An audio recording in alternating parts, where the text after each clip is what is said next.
নমস্কার। আজকের লাইভে আপনাদের স্বাগত জানাই।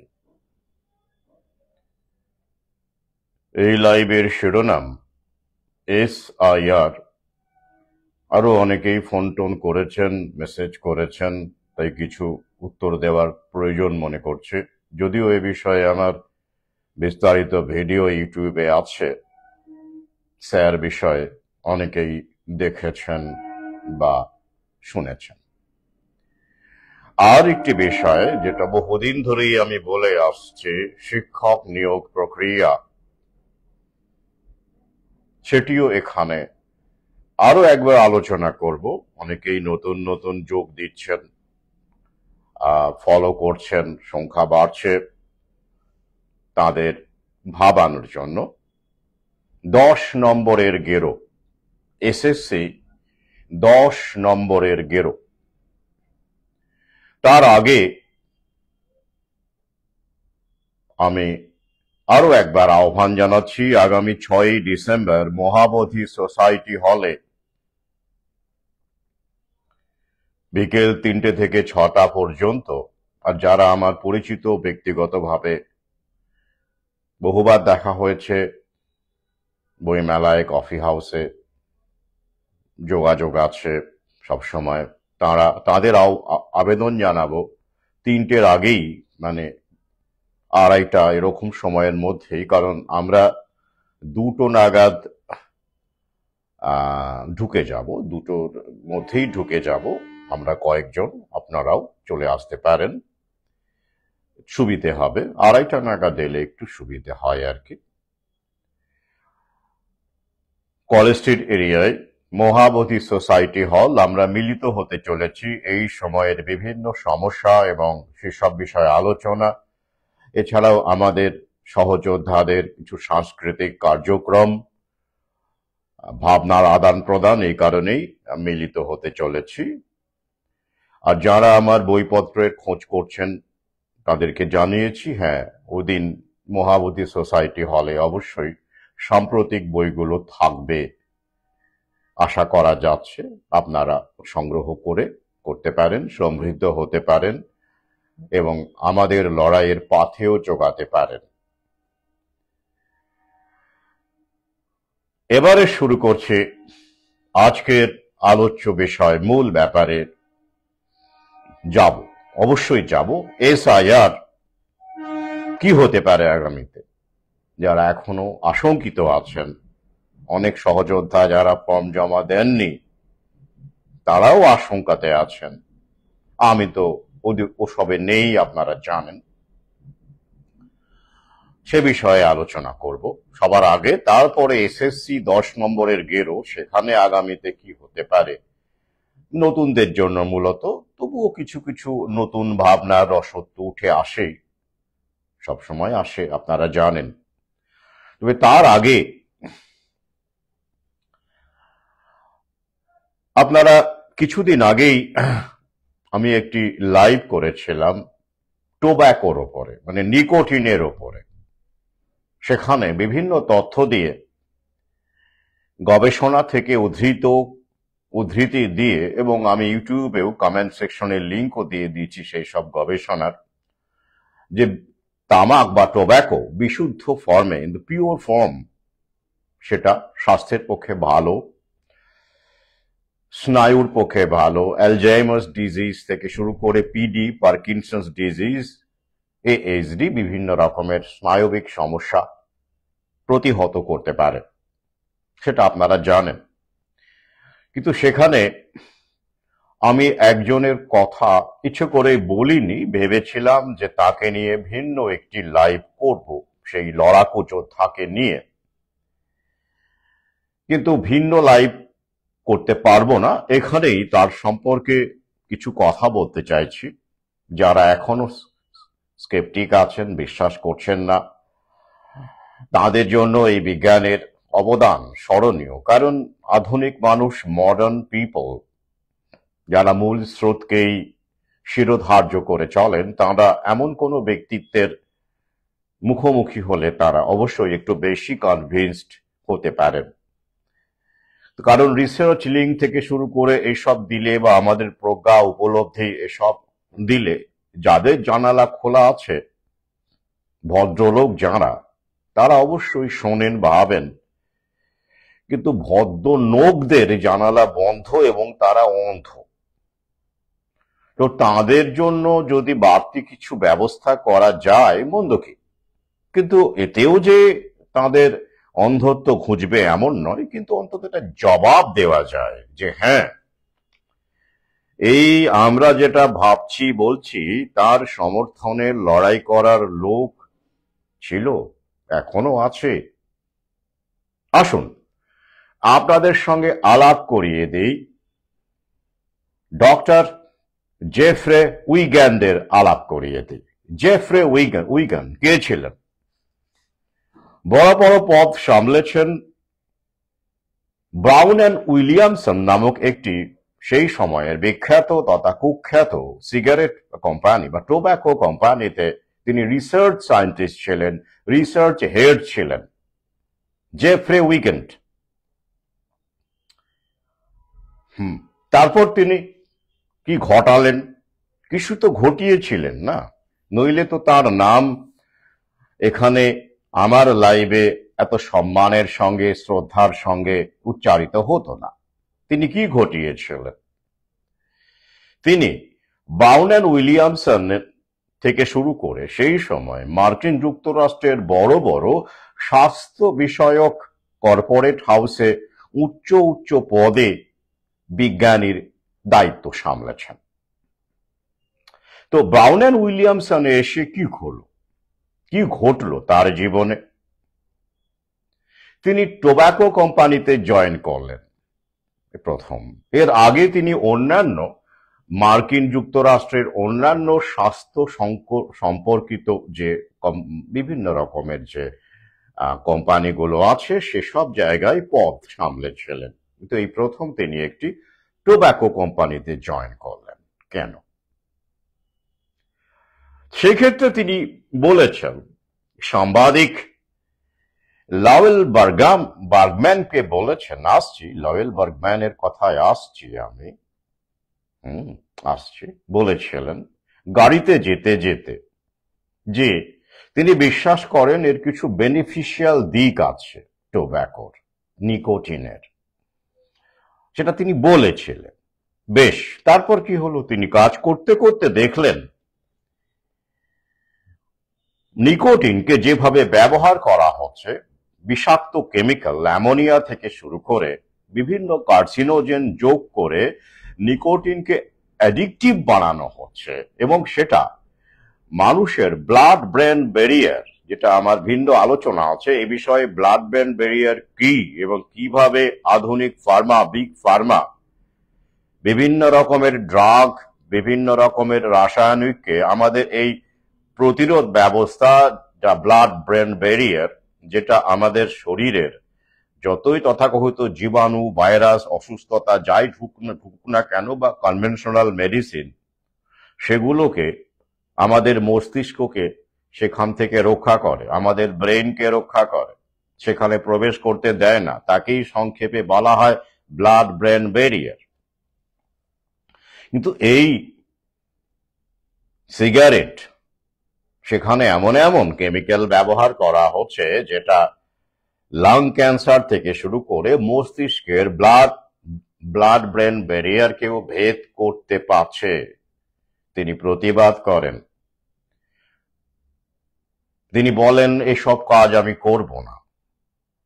তিনি আপত্তি জানান যে এক্ষেত্রে এগুলোকে তো মানুষের জন্য, স্বাস্থ্যের জন্য সংকটজনক, নিকোটিনকে এইভাবে প্রসেস করে, এইভাবে অ্যাডিটিভ দিয়ে, রাসায়নিক যুক্ত করে ভয়ঙ্কর ভাবে মানুষের ক্ষতি করার এই যে একটা বিজ্ঞান, সেই বিজ্ঞানের দায়িত্ব তো আমি সামলাতে পারবো না। তিনি আপত্তি করাতে তাকে ছাঁটাই করা হয়। আগে তাকে ছাঁটাই করা হয় কোম্পানি থেকে, এবং তাকে দিয়ে একটা কঠোর চুক্তি, মানে সিক্রেসি প্যাক্ট করিয়ে নেওয়া হয়।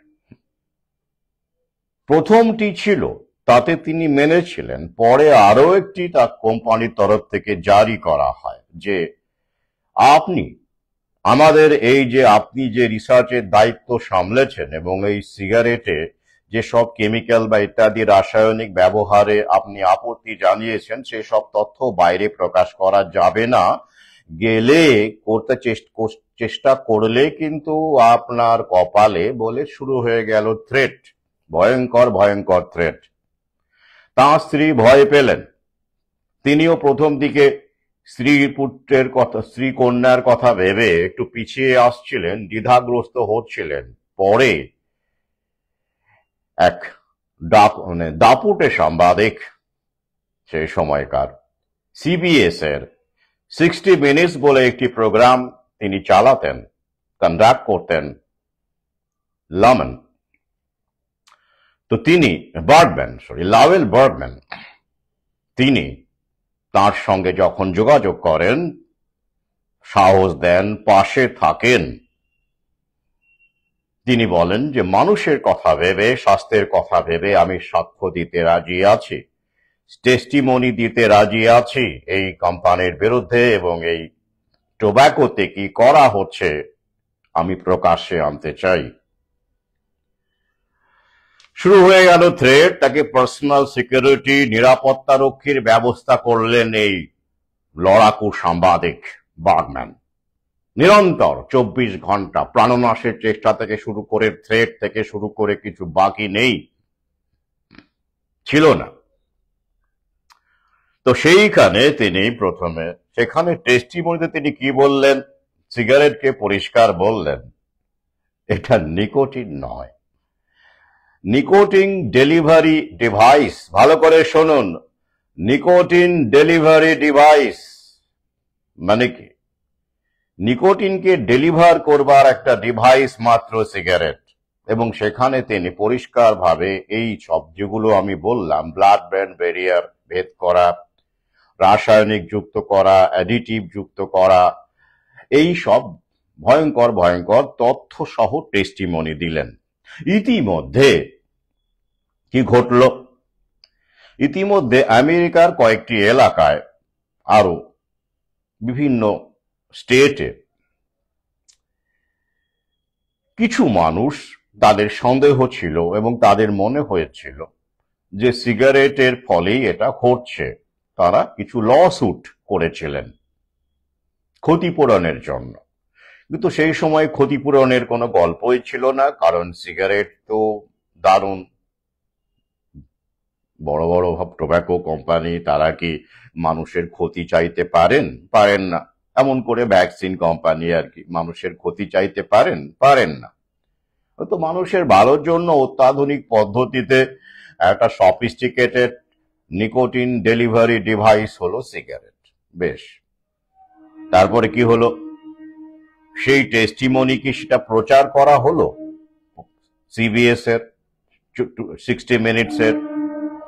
লাওয়েল বার্গম্যান তখন বিপদে পড়লেন। তার কোম্পানি, টেলিভিশন কোম্পানি সিবিএস বলল এটা করা যাবে না, কারণ আমাদের একটা প্যাক্ট হতে চলেছে, আমাদের কোম্পানির শেয়ারের দর কমে যাবে, এরা বড় বিশাল বড় শক্তিশালী বিলিয়নিয়ার টোব্যাকো কোম্পানি, এদের বিরুদ্ধে ব্যবস্থা নেওয়া যাবে না, উল্টে ওরা আমাদের সর্বনাশ করবে। এই বলে ব্যাপারটাকে হোল্ড করা হলো।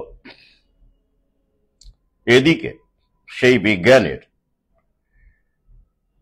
জেফ্রে উইগ্যান্ডের বিজ্ঞানীর স্ত্রী সেই সময় তাকে ছেড়ে ডিভোর্স দিয়ে চলে গেলেন। কি বুঝলেন? মানুষের সঙ্গে থাকতে গেলে, মানুষের জন্য লড়াই করলে আপনার প্রিয়জন যে আপনার প্রিয়জনকে আপনি পাশে পাবেন তেমন প্রত্যাশা না করাই ভালো। যদি পেয়ে যান তাহলে সেটা আপনার সৌভাগ্য, মানুষের সৌভাগ্য। বেশিরভাগ ক্ষেত্রে আমি আমার অভিজ্ঞতায় দেখেছি, বা যদি আমরা ইতিহাসের দিকে দেখি, দু একজন বাদ দিলে প্রিয়জন, আমি স্বামী স্ত্রীর কথা বলছি, এই ক্ষেত্রে থাকে না, পাশে থাকে না।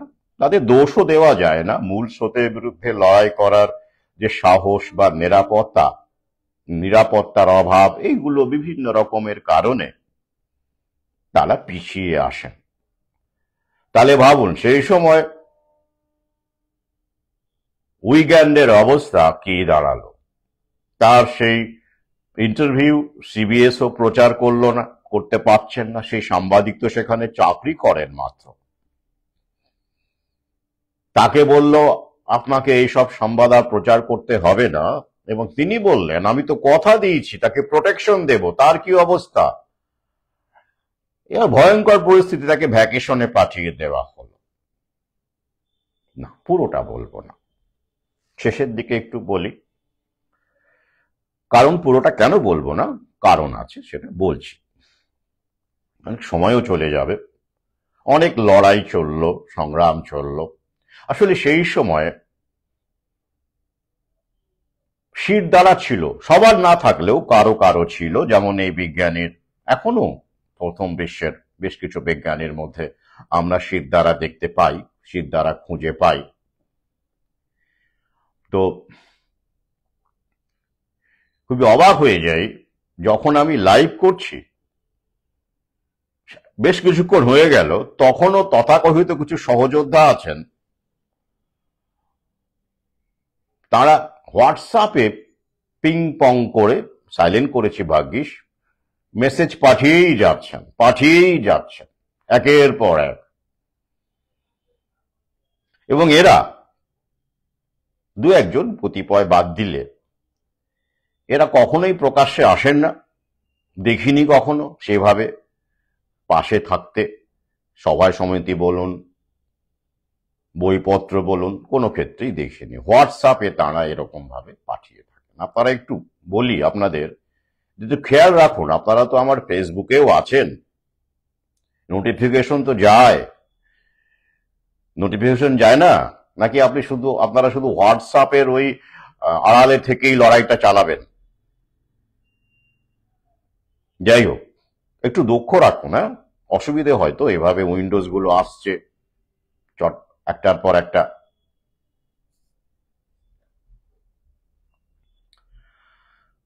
যাই হোক, তারপরে কি হলো, অনেক কিছু জল ঘোলার পরে, অনেক লড়াইয়ের পরে, সেটা আপনারা দেখবেন, নিজের চোখেই দেখবেন। কেন, কিভাবে দেখবেন বলবো। 1996 সালে সেই টেস্টিমনি প্রচারিত হলো, আদালত পর্যন্ত চলে গেল। সেই সময় এক গভর্নর ছিলেন, তিনি পাশে ছিলেন।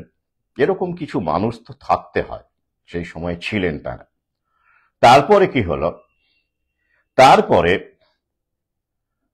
368 বিলিয়নের সেটেলমেন্ট হলো। টোবাকো কোম্পানি ব্রাউন অ্যান্ড উইলিয়ামসনকে দিতে হলো ক্ষতিপূরণের জন্য। প্লাস বিভিন্ন এই আদালতের যে প্রক্রিয়া, এবং বহু মানুষ যারা এইসব লসুট করেছিলেন তাদেরকে তাদের ক্ষতিপূরণ এবং বিভিন্ন কারণে হ্যারাসমেন্ট, বিভিন্ন কারণে 368 বিলিয়নের সেটেলমেন্ট করতে হলো ব্রাউন অ্যান্ড উইলিয়ামসনকে। একটু পড়ি এখান থেকে আপনাদের জন্য শোনাই। Brown and Williamson did not pay Jeffrey Wigand a public court settlement for his whistleblower testimony. Instead, the company attempted to discredit him after he was fired. হ্যাঁ, বরং তাকে তার বিভিন্ন রকম ব্যক্তিগত কুৎসা বানিয়ে টানিয়ে এদিক ওদিক করে তার পেছনে লাগা হয়েছিল। However, Brown and Williamson was part of the larger 368 billion settlement with the states over health-related damages. 360 billion tobacco কোম্পানিগুলোকে সেই সময় দিতে হয়েছিল ড্যামেজ হিসেবে। কি বুঝলেন লড়াইটা? তো এখানে আমি আর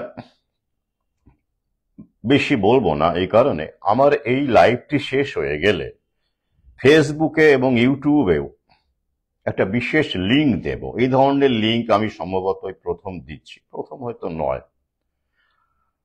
আমার সহযোদ্ধা পরিচিতরা অনেকেই জানতে চান যে স্যার আপনি চলচ্চিত্র দেখেন, বলিউড বা হলিউড বা সিনেমা? তাদের বলেছি যে সময় পাই না। তাছাড়া বর্তমানে আমরা যেরকম চিন্তা ভাবনা করি বা চিন্তার রসদ বা ভাবনার রসদ আছে, এমন কোন চলচ্চিত্র কোথায়? কিন্তু এই চলচ্চিত্রটি যেটি আমি দেব, ইনসাইডার চলচ্চিত্রটির নাম, লিংক দিয়ে দেব, একদম এই ঘটনা যা ঘটেছিল হুবহু চলচ্চিত্র করা হয়েছে, এবং কিছু কিছু অবশ্যই সংলাপ টমলাপ সেগুলো তো করতেই হয়, কিন্তু মূল বিষয় টেস্টিমনি যা তিনি বলেছিলেন সেগুলো একদম হুবহু রেখে এটাকে চলচ্চিত্রে রূপ দিয়েছেন সাংবাদিকের ভূমিকায় আল পাসিনো, আপনাদের অনেকেরই প্রিয় অভিনেতা, দুর্দান্ত অভিনেতা, কোনো সন্দেহ নেই। হলিউডে এরকম সে অর্থে শর্ট স্ট্যাচারই বলা যাবে, 5.5 ফুটের এরকম তার উচ্চতা, তো সেটা বোঝাই যায় না তার উপস্থিতি, তার স্ক্রিন প্রেজেন্স, তার অভিনয় ক্ষমতা দেখে আর কি, সেটা আপনারা জানেন। আল পাসিনো আর এই বিজ্ঞানীর ভূমিকা অভিনয় করেছেন, জেফ্রে উইগ্যান্ডের ভূমিকা অভিনয় করেছেন রাসেল ক্রো, তার নামও আপনারা শুনে থাকবেন। চলচ্চিত্রটির লিংক, ইনসাইডারের লিংক আমি দিয়ে দিচ্ছি ফেসবুকের কমেন্ট সেকশনে এবং ইউটিউবেও দিয়ে দেব। অবশ্যই অবসর পেয়ে চলচ্চিত্রটি দেখবেন। যদি এখন দেখতে না পান, সেভ করে রাখবেন বা ডাউনলোড করে রাখবেন। ইংরেজি ভাষায় অবশ্যই কারো কারো বুঝতে অসুবিধা হবে, কারণ এখানে সাবটাইটেলের গল্প নেই, পাইনি আমি, যাই হোক। কিন্তু আমার মনে হয় না খুব একটা অসুবিধা হবে মূল বিষয়টি বুঝতে, এবং আমার অনেক সহযোদ্ধা রয়েছেন যারা ইংরেজি ভাষাটা বুঝতে পারেন, কেউ কেউ ভালো বলতেও পারেন। তো সবাই তো আর দেখবেন না। আমাদের সহযোদ্ধা আমরা কতজনই বা আছি, মানে সেইভাবে যদি আমরা এই গভীরে গিয়ে ভাবতে বুঝতে চাওয়ার সহযোদ্ধার কথা বলছি। গেল, এবারে আসছি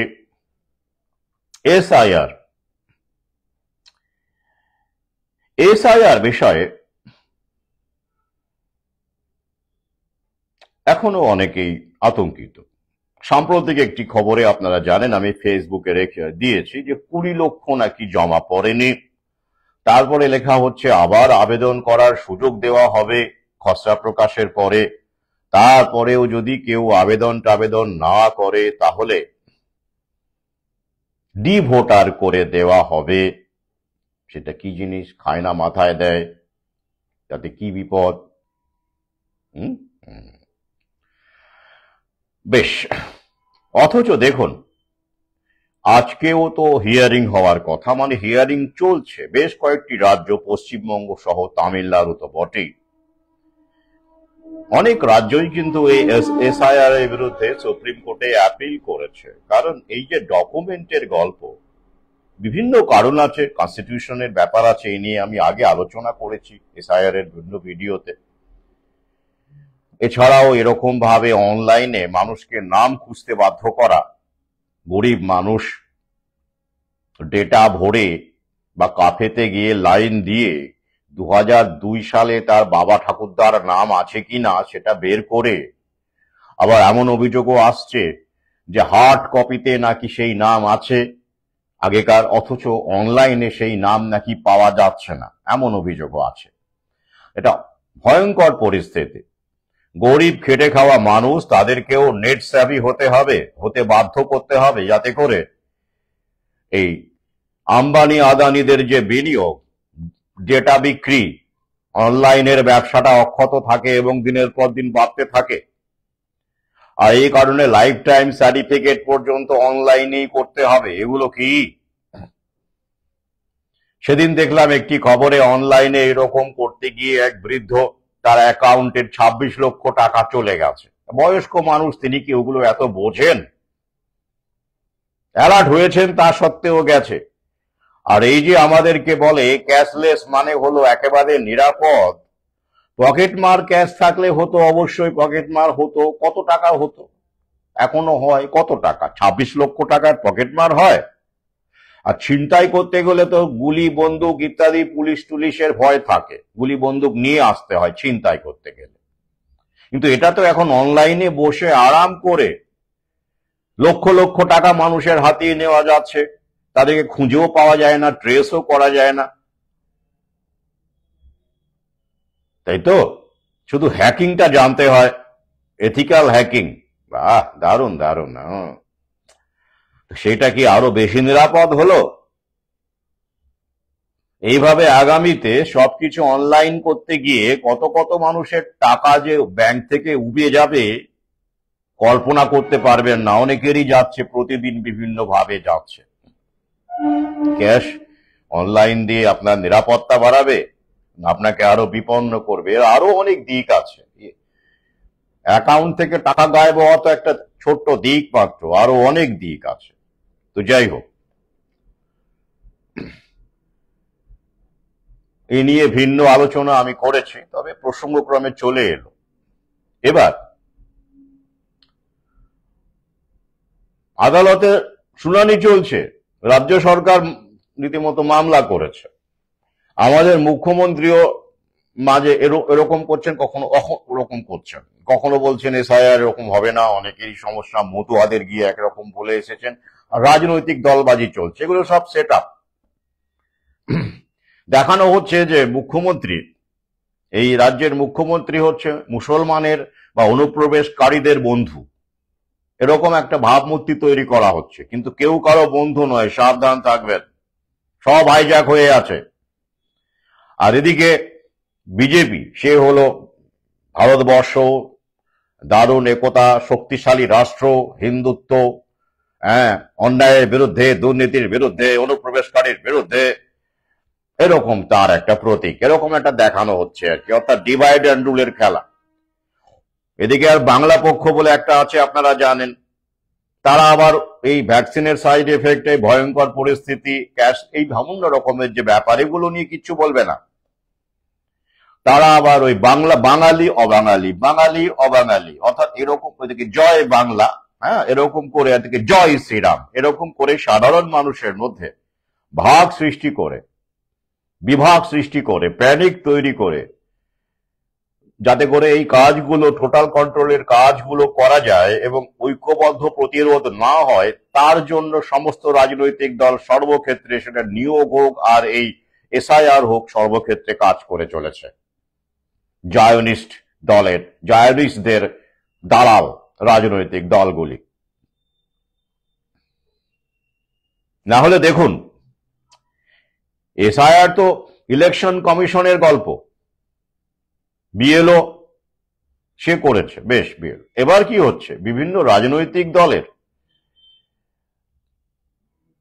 সদস্যরা, বিশেষ করে আমাদের রাজ্যের শাসক দলের, আবার অবশ্যই যেখানে যেখানে যে দলের আধিপত্য যতটুকু আছে, তারা গিয়ে রীতিমতো বিভিন্ন রকম ভাবে ঠারে ঠারে থ্রেট দিয়ে আসছে যে করতেই হবে, দিতেই হবে। এই যে 25 তারিখে নাকি লাস্ট ডেট ছিল, অথচ হিয়ারিং চলছে।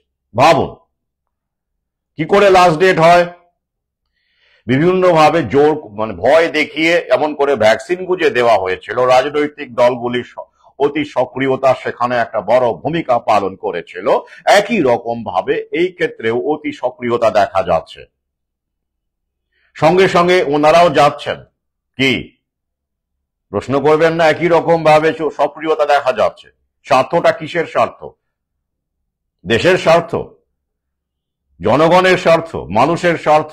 এত এত যে এই যে নিয়োগের নাম করে এই এসএসসিতে যে টালবাহানাগুলো করা হচ্ছে, কোনো সরকারি নিয়োগ নেই, সেক্ষেত্রে রাজনৈতিক দলের কি ভূমিকা? তারা তো চাকরি, তাদের ওই যে বামপন্থী জনদরদি সে দলের সব নেতা টেতা আছেন, তারা তো দেখছি উল্টে দুর্নীতির নাম করে, রাষ্ট্র গঠনের নাম করে, সাধারণ মানুষের যারা নিম্নবিত্তের ছেলে পেলে, মধ্যবিত্তের ছেলে পেলে, যারা চাকুরি প্রার্থী, তাদের সর্বনাশ করছে। আর ভাবছে বোধহয় বিরোধী দল, উনি তো এটা করে, এরা এটা করে তো মাননীয়াকেই সুবিধে করে দিচ্ছে, মাইনে দিতে হচ্ছে না। এই যে 31শে ডিসেম্বরের পরে কি হবে? যারা এখনো তথাকথিত যোগ্য শিক্ষকেরা চাকরি করছেন, 15,000 বা তারও বেশি, তাদের কি হবে? তাদের মাইনেও তো বন্ধ হয়ে যাওয়ার কথা। ওইটা হবে, তাতে কার লাভ হবে? মাননীয়রা লাভ হবে। সামনে ভোট আছে, অনেক কোটি টাকা মাইনে দিতে হবে না। এইভাবে ডিভাইড অ্যান্ড রুলের খেলা তখন থেকেই আমি বলে আসছি, সতর্ক হন, সতর্ক হন। যাই হোক, এবার এসআইআর এর ব্যাপারটা আসে। তাহলে প্রথমত সুপ্রিম কোর্ট এখনো রায় দেয়নি, হিয়ারিং চলছে। এই অবস্থাতে কেন তার আগেই জোর করে, ভয় দেখিয়ে, বিভিন্ন রকমের চাপ সৃষ্টি করে, বিএলওর উপরে প্রচন্ড মারাত্মক চাপ, এবং মাঝে মাঝে ফেসবুকে এরকম বিএলও দেখানো যাচ্ছে হচ্ছে তারা নাকি 15 দিনে কাজ শেষ করেছেন, এরকম করে প্যারেডিং করা হচ্ছে, প্যারেড করা হচ্ছে আর কি, ডিজিটাল প্যারেড। এই দেখুন আমি পেরেছি, আপনারা কেন পারবেন না, ইত্যাদি ইত্যাদি। এদিকে আবার দেশভক্তরা কিছু কিছু আছেন, মাথা মোটা, মার্জনা করবেন, তাদেরও তো সময় ঘনিয়ে এসেছে। চাকরি বাকরি নিয়োগের যা পরিস্থিতি, এখন থেকে যদি বিকল্প পথের সন্ধান না করেন তাদের শেষ, তাদের সন্তান সন্ততিও একেবারে হতাশা, আত্মহত্যা এইসবের দিকেই চলে যাবে। তারা আবার বলছে প্রাইভেট ফার্মে আমাদের কত খাটতে হয়, কত মুখ হয়, এত সেই তুলনায় বিএলও কিছুই নয়, মানে হাসাহাসি করছে। বাহ, তারাও কিন্তু সাধারণ মানুষ, এরাও সাধারণ মানুষ। এই বললাম না যে স্বজাতির আনন্দ দেখে আর কোন স্বজাতির ব্যর্থতা যন্ত্রণা দেখে গরু ছাগল আনন্দিত হয় না, কিন্তু মানুষ আনন্দিত হয়। একটা কুকুর না খেতে পেয়ে মরছে, কষ্ট পাচ্ছে, অন্য কুকুররা সেলিব্রেট করে, কিন্তু শিক্ষকের চাকরি চলে গেলে অন্য শিক্ষক আনন্দ করে, এমন বহু ঘটনা প্রকাশ্যে আসছে। শুধু তাই নয়, অত শিক্ষকেরও দরকার নেই, মানুষ অ্যাজ এ হোল, সব পেশাতেই সব রকমের মানুষ, তাদের অন্য মানুষের, অপছন্দের মানুষের কিছু হলে তারা আনন্দ করে। গরু ছাগলও সেটা করে না। আমরা শ্রেষ্ঠ মানব জীব না পৃথিবীর, সেইটা তো তারা এরকম করছেন। তো প্রাইভেট ফার্মের চাকরিও আর কতদিন থাকে তারা সেটা জানেন না, থাকবে তারাও সেটা জানেন না।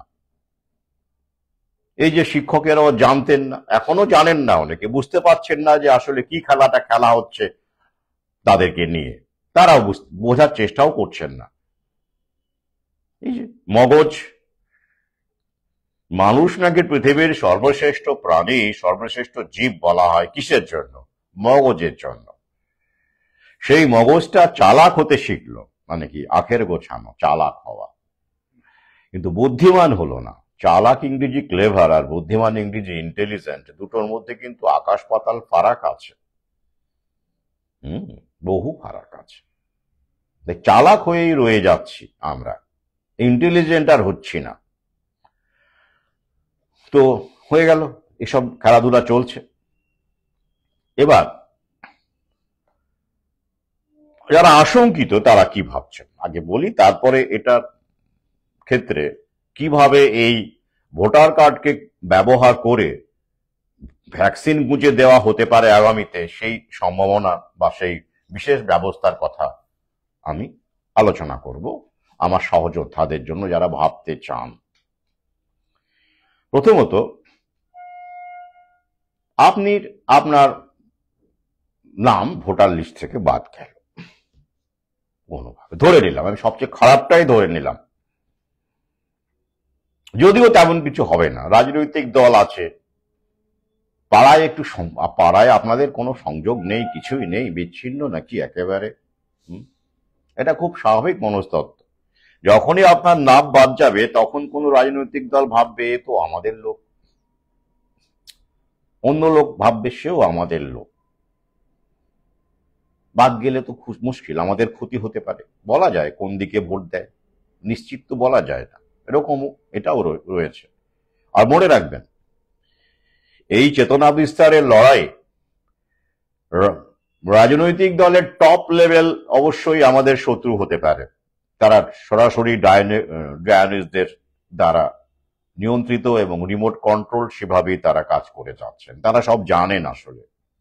কিন্তু সাধারণ মানুষ, একদম অঞ্চল লেভেলের মানুষ, কাউন্সিলর লেভেলের মানুষ, যারা সাধারণ রাজনৈতিক কর্মী, তারা কি আপনার শত্রু? মোটেই নয়, আমি তো মনে করি না। তৃণমূল হতে পারে, বিজেপি হতে পারে, সিপিএম হতে পারে, সাধারণ মানুষ আমার শত্রু হতেই পারে না, আমি মনেই করি না। তাদের সঙ্গে আমি কথা বলি, ওঠা বসা করি, এসব আলোচনা করি, সতর্কতার ব্যাপার বলি, ফেসবুকে লাইভেও বলি, কারণ তারাও মানুষ, সাধারণ মানুষ। এই ভেদাভেদগুলো যদি আমরা এরকম অমুক দল করে বলে তাকে অচ্ছুত বলে মনে করি, তাহলে আমরা কিভাবে লড়াই করব, কিভাবে আমরা আমাদের অ্যাওয়ারনেস স্প্রেড করব?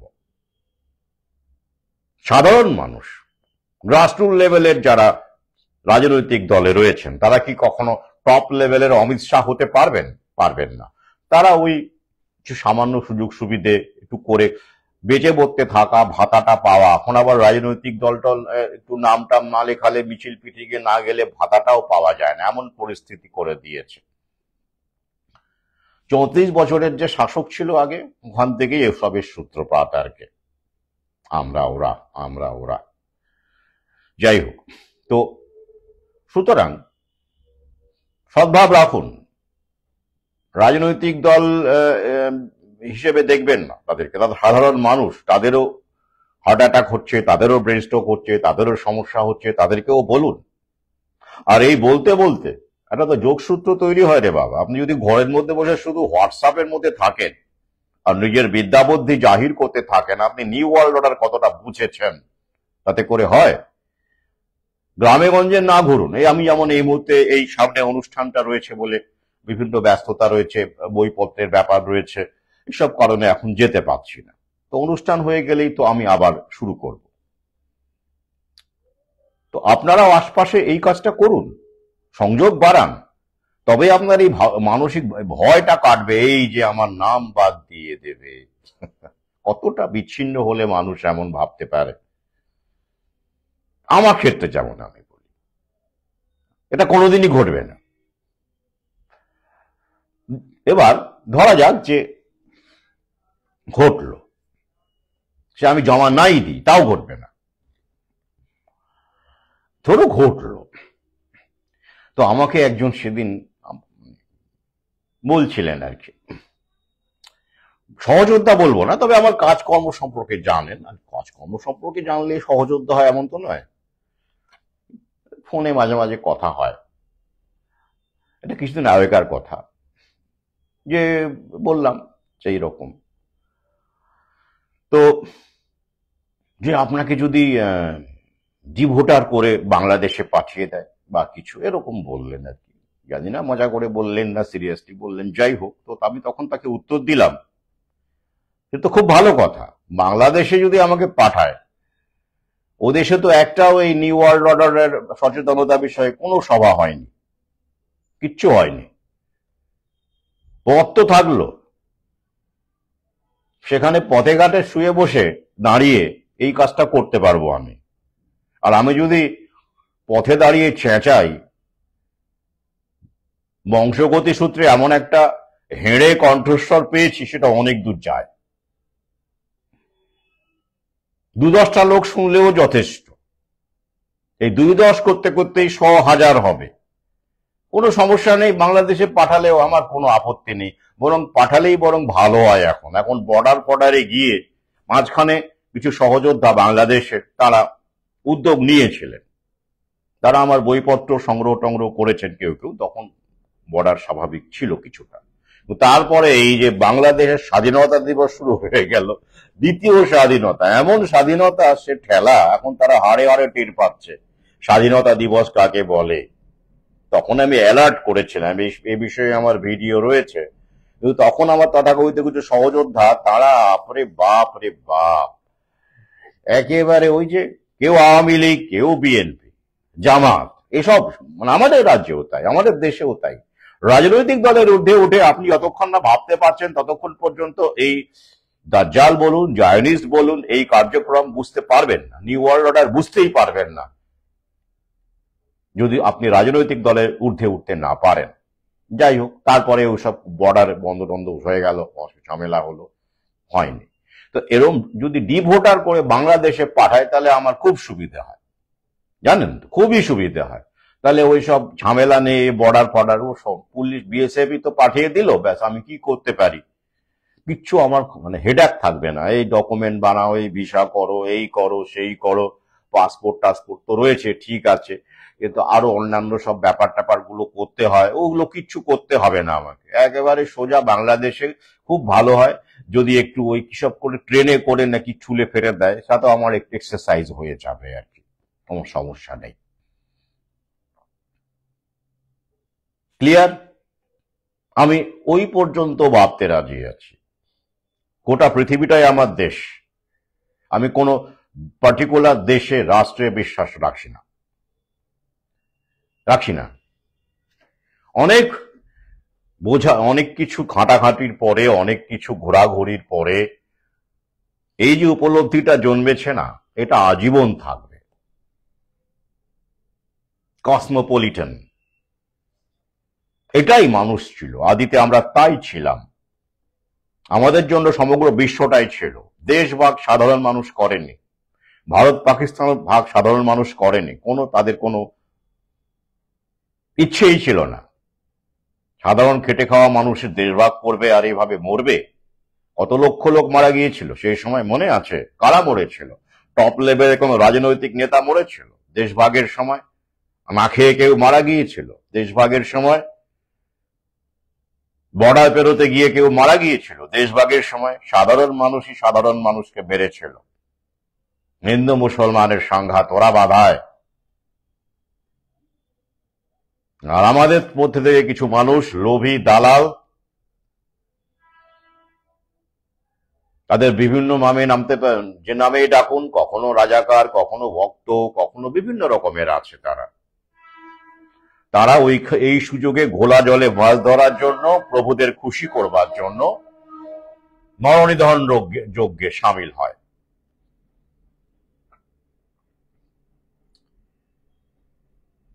এটাই বাস্তব। রেকর্ডেড কোন রকম দাঙ্গার ইতিহাস নেই মুঘল আমলে আমাদের দেশে। শাসকরা অত্যাচার করেছে, সে তো করবেই, শাসকের ধর্মই তাই। ব্যতিক্রম কিছু মানুষ আছেন, ব্যতিক্রমী, তাদের কথা বাদ দিন। শাসক অত্যাচার করেছে, কিন্তু সাধারণ মানুষ, হিন্দু মুসলমান, গরিব মানুষ, তারা কখনো একে অপরের বিরুদ্ধে দাঙ্গা করেনি। এই দাঙ্গাগুলো শুরু হলো ব্রিটিশ শাসনের পর থেকে, ডিভাইড অ্যান্ড রুলের পলিসি হিসেবে। দেখে নিন রেকর্ডেড দাঙ্গাগুলো, দেখে নিন প্রথম দাঙ্গা ভারতবর্ষে কোথায়, রিলিজিয়াস রায়ট, মোপালা থেকে শুরু করে দেখতে থাকুন। যাই হোক, তাহলে ধরুন আপনাকে ডিভোটার করে দিল, তারপরে কি হবে? ভোট দিতে পারলেন না, কি হলো? ভোট দিলেন না। আমি তো বহুবার ভোট দিইনি। এই যে আমার ফেসবুকে একজন কমেন্ট করেছেন, এক সহযোদ্ধা, তিনি জানালেন তার হাজবেন্ড বা তার ভোটার কার্ডই নেই। তো কি হলো তাতে? তারা তো দিব্যি আছেন, মরে গেছেন, সমস্যা হচ্ছে? হ্যাঁ, এই অধম 40 বছরের বয়সে এরকম সময়ে ভোটার কার্ড করেছিল। আগেও বলেছি, তার আগে ছিল না। নেহাত ওই প্রয়োজনে, সেন্টারের প্রয়োজনে, ওই যে আমি একটা, আমার ইনস্টিটিউশন ছিল লাহা স্কুল অফ কম্পিটিশন, আপনারা জানেন, সেই কারণে এই সব ডকুমেন্টস তৈরি করতে হয়েছিল, এই কারণে করেছিলাম। তার আগে তো করিনি। ভোটার কার্ড, কি সমস্যা হয়েছিল? তো কি প্রবলেম হবে আপনার? কিসের? ভোট দিতে না পারলে আপনার সব শেষ হয়ে যাবে? হ্যাঁ, ভোট না দিলেও অন্য কেউ আপনার ভোট দিয়ে দেয়, এমন অনেক ইতিহাস আছে। তো ভয় কিসের? ভোটের নাম না, ভোটার কার্ডে নাম না থাকলে, এটা আমি ঠিক বুঝতে পারলাম না, এটা বুঝতে পারছি না যারা এরকম আশঙ্কা প্রকাশ করছেন। আর কি, ভোটার হয়ে গেলে আপনার বাড়িঘর নিয়ে নেবে, আমার সঙ্গে যোগাযোগ করবে, কি করে আপনার বাড়িঘর নেয় সেটা দেখব। তবে হ্যাঁ, হঠাৎ করে কোনো যোগাযোগ নেই, কিছু নেই, বই মেলায় দেখা নেই, অনুষ্ঠানে দেখা নেই, শুধু দূর থেকে চুপি চুপি শুধু ভিডিও দেখে নিজেকে সুরক্ষা করা, পোস্ট করে নিজেকে সুরক্ষা করা, শুধু নিজেরটা ভাবা। তবে হঠাৎ করে যখন বিপদে পড়লেন তখন ফোন, তখন মেসেজ, এরকম হলে নয়। আমি সুবিধাবাদীদের ইতিমধ্যেই বর্জন করা শুরু করেছি। যারা আমার সঙ্গে যোগাযোগে আছেন, টাচে আছেন, লড়াইয়ের পাশে আছেন। সরাসরি সক্রিয়ভাবে শারীরিকভাবে না হলেও অনেকভাবে পাশে থাকা যায়, আমি বারবার বলেছি। তাদের জন্য অবশ্যই আমি দেখবো তাদের বাড়িঘর কি করে সব নিয়ে নেয় ডি ভোটার হয়ে গেলে। আমরা একে অপরের পাশে থাকবো, অবশ্যই থাকবো। ভ্যাকসিন তো আছেই, সেটা তো আসছে, তাই ওই সব ব্যাপারে ভয় পাবেন না। এই যে আমার ভোটার কার্ডই ছিল না, আমার বাড়িঘর নেয়নি, হ্যাঁ আগামীতে ওরা ভয় দেখানোর চেষ্টা করবে। এই এসআইআর এর উদ্দেশ্য কি আমি এখন আগে বলেছি, আরো একবার বলবো। আর কথায় কথায় আপনাকে ডিটেনশন ক্যাম্পের ভয় দেখায়। আসামে লক্ষ লক্ষ লোক নাকি ডিটেনশন ক্যাম্পে আছে, গিয়ে দেখে আসুন তো। অনেক জায়গায় তো বেড়াতে যান, কাশ্মীর কন্যাকুমারিকা যান, কেদারনাথ যান, দার্জিলিং যান, পুরী যান, জগন্নাথ মন্দিরে যাচ্ছেন, এখন আবার জগন্নাথ তো দীঘাতেও এসে হাজির হয়েছেন। একটু কাশ্মীর আসামে ডিটেনশন ক্যাম্পগুলো দেখে আসুন তো, ওখানে কত লক্ষ লোক আছে। সেই কত লক্ষ লোকের জন্য সরকারকে কত কত লক্ষ কেজি চাল রান্না করতে হচ্ছে খাওয়ানোর জন্য, হ্যাপা নেই? হ্যাঁ, লক্ষ লক্ষ লোক ডিটেনশন ক্যাম্পে পড়ে থাকবে, তাদের তো মানে খাওয়া দাওয়ার ব্যবস্থা করতে হবে নাকি, থাকার ব্যবস্থা করতে হবে তো, সে যেভাবেই থাকুক। লক্ষ লক্ষ লোকের জন্য কত স্কোয়ার ফিট জায়গা লাগে? এগুলো কমন, সেগুলো প্রশ্ন করুন। এটা নিয়ে আমার ভিন্ন ভিডিও আছে, এনআরসি নিয়ে। খুব প্যানিকবাজি হয় না, মানুষকে ভয় দেখানোর প্যানিকবাজি। একটু কমন সেন্স রাখুন। এই যে ধরুন এই 20 লক্ষ ধরুন নেই, বা নাম বলছে নেই, দেয়নি জমা, তো 20 লক্ষ লোক যদি ডি ভোটার হয়ে যায়, মানে ডি ভোটার করে দিল, কি হবে? 20 লক্ষ লোককে ডিটেনশন ক্যাম্পে পাঠিয়ে দেবে, বাংলাদেশে পাঠিয়ে দেবে, বাংলাদেশ নেবে, নিয়ে নেবে 20 লক্ষ লোককে? দিদিমণি মাননীয়া, তার নাকি করার এসআইআর করার নাকি দরকারই নেই, উনি নাকি মুখ্যমন্ত্রী, তাই হয়ে গেছেন।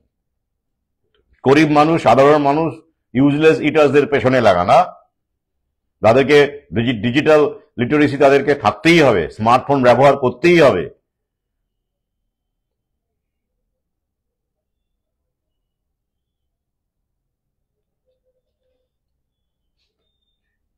অত সোজা নয়। আর কাজের মাধ্যমে রূপায়ণ করবে ওখানে এরা, সরকারি কর্মচারীদেরই তো পাঠাবে। এই যে বিএলও, কারা? সরকারি কর্মচারী, আপনার আমার মতো সাধারণ মানুষ। তাদেরকেও বলতে হবে, তাদেরকেও বোঝাতে হবে বিপদটা কোথায়। তারাও আমাদের শত্রু নন। আমাদের ইনক্লুসিভ কাজ করতে হবে, নট এক্সক্লুসিভ, ইনক্লুসিভ কাজ করতে হবে।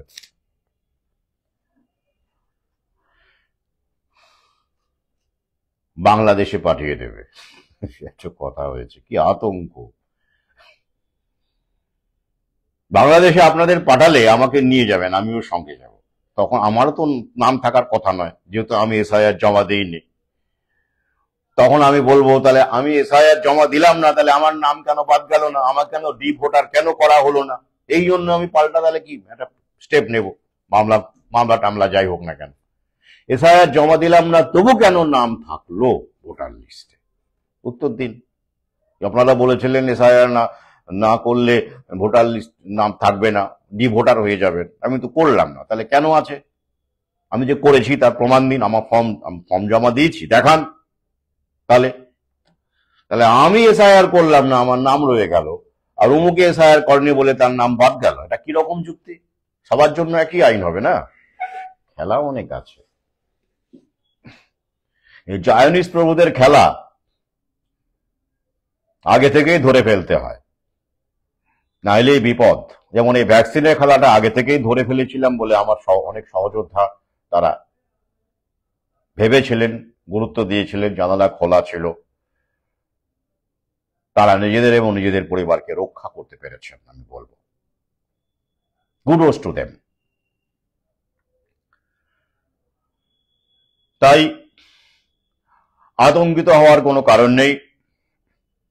যাদের সঙ্গে আমার ব্যক্তিগত আলাপ আছে, চিনি, মুখোমুখি চিনি, ওই দূর থেকে ওই যখন নিজের সমস্যা হয় তখন হঠাৎ করে মনে পড়ে এমন নয়, যোগাযোগ আছে অবশ্যই, তাদের কথাই বলবো। সবসময় পাশে আছি, থাকবো।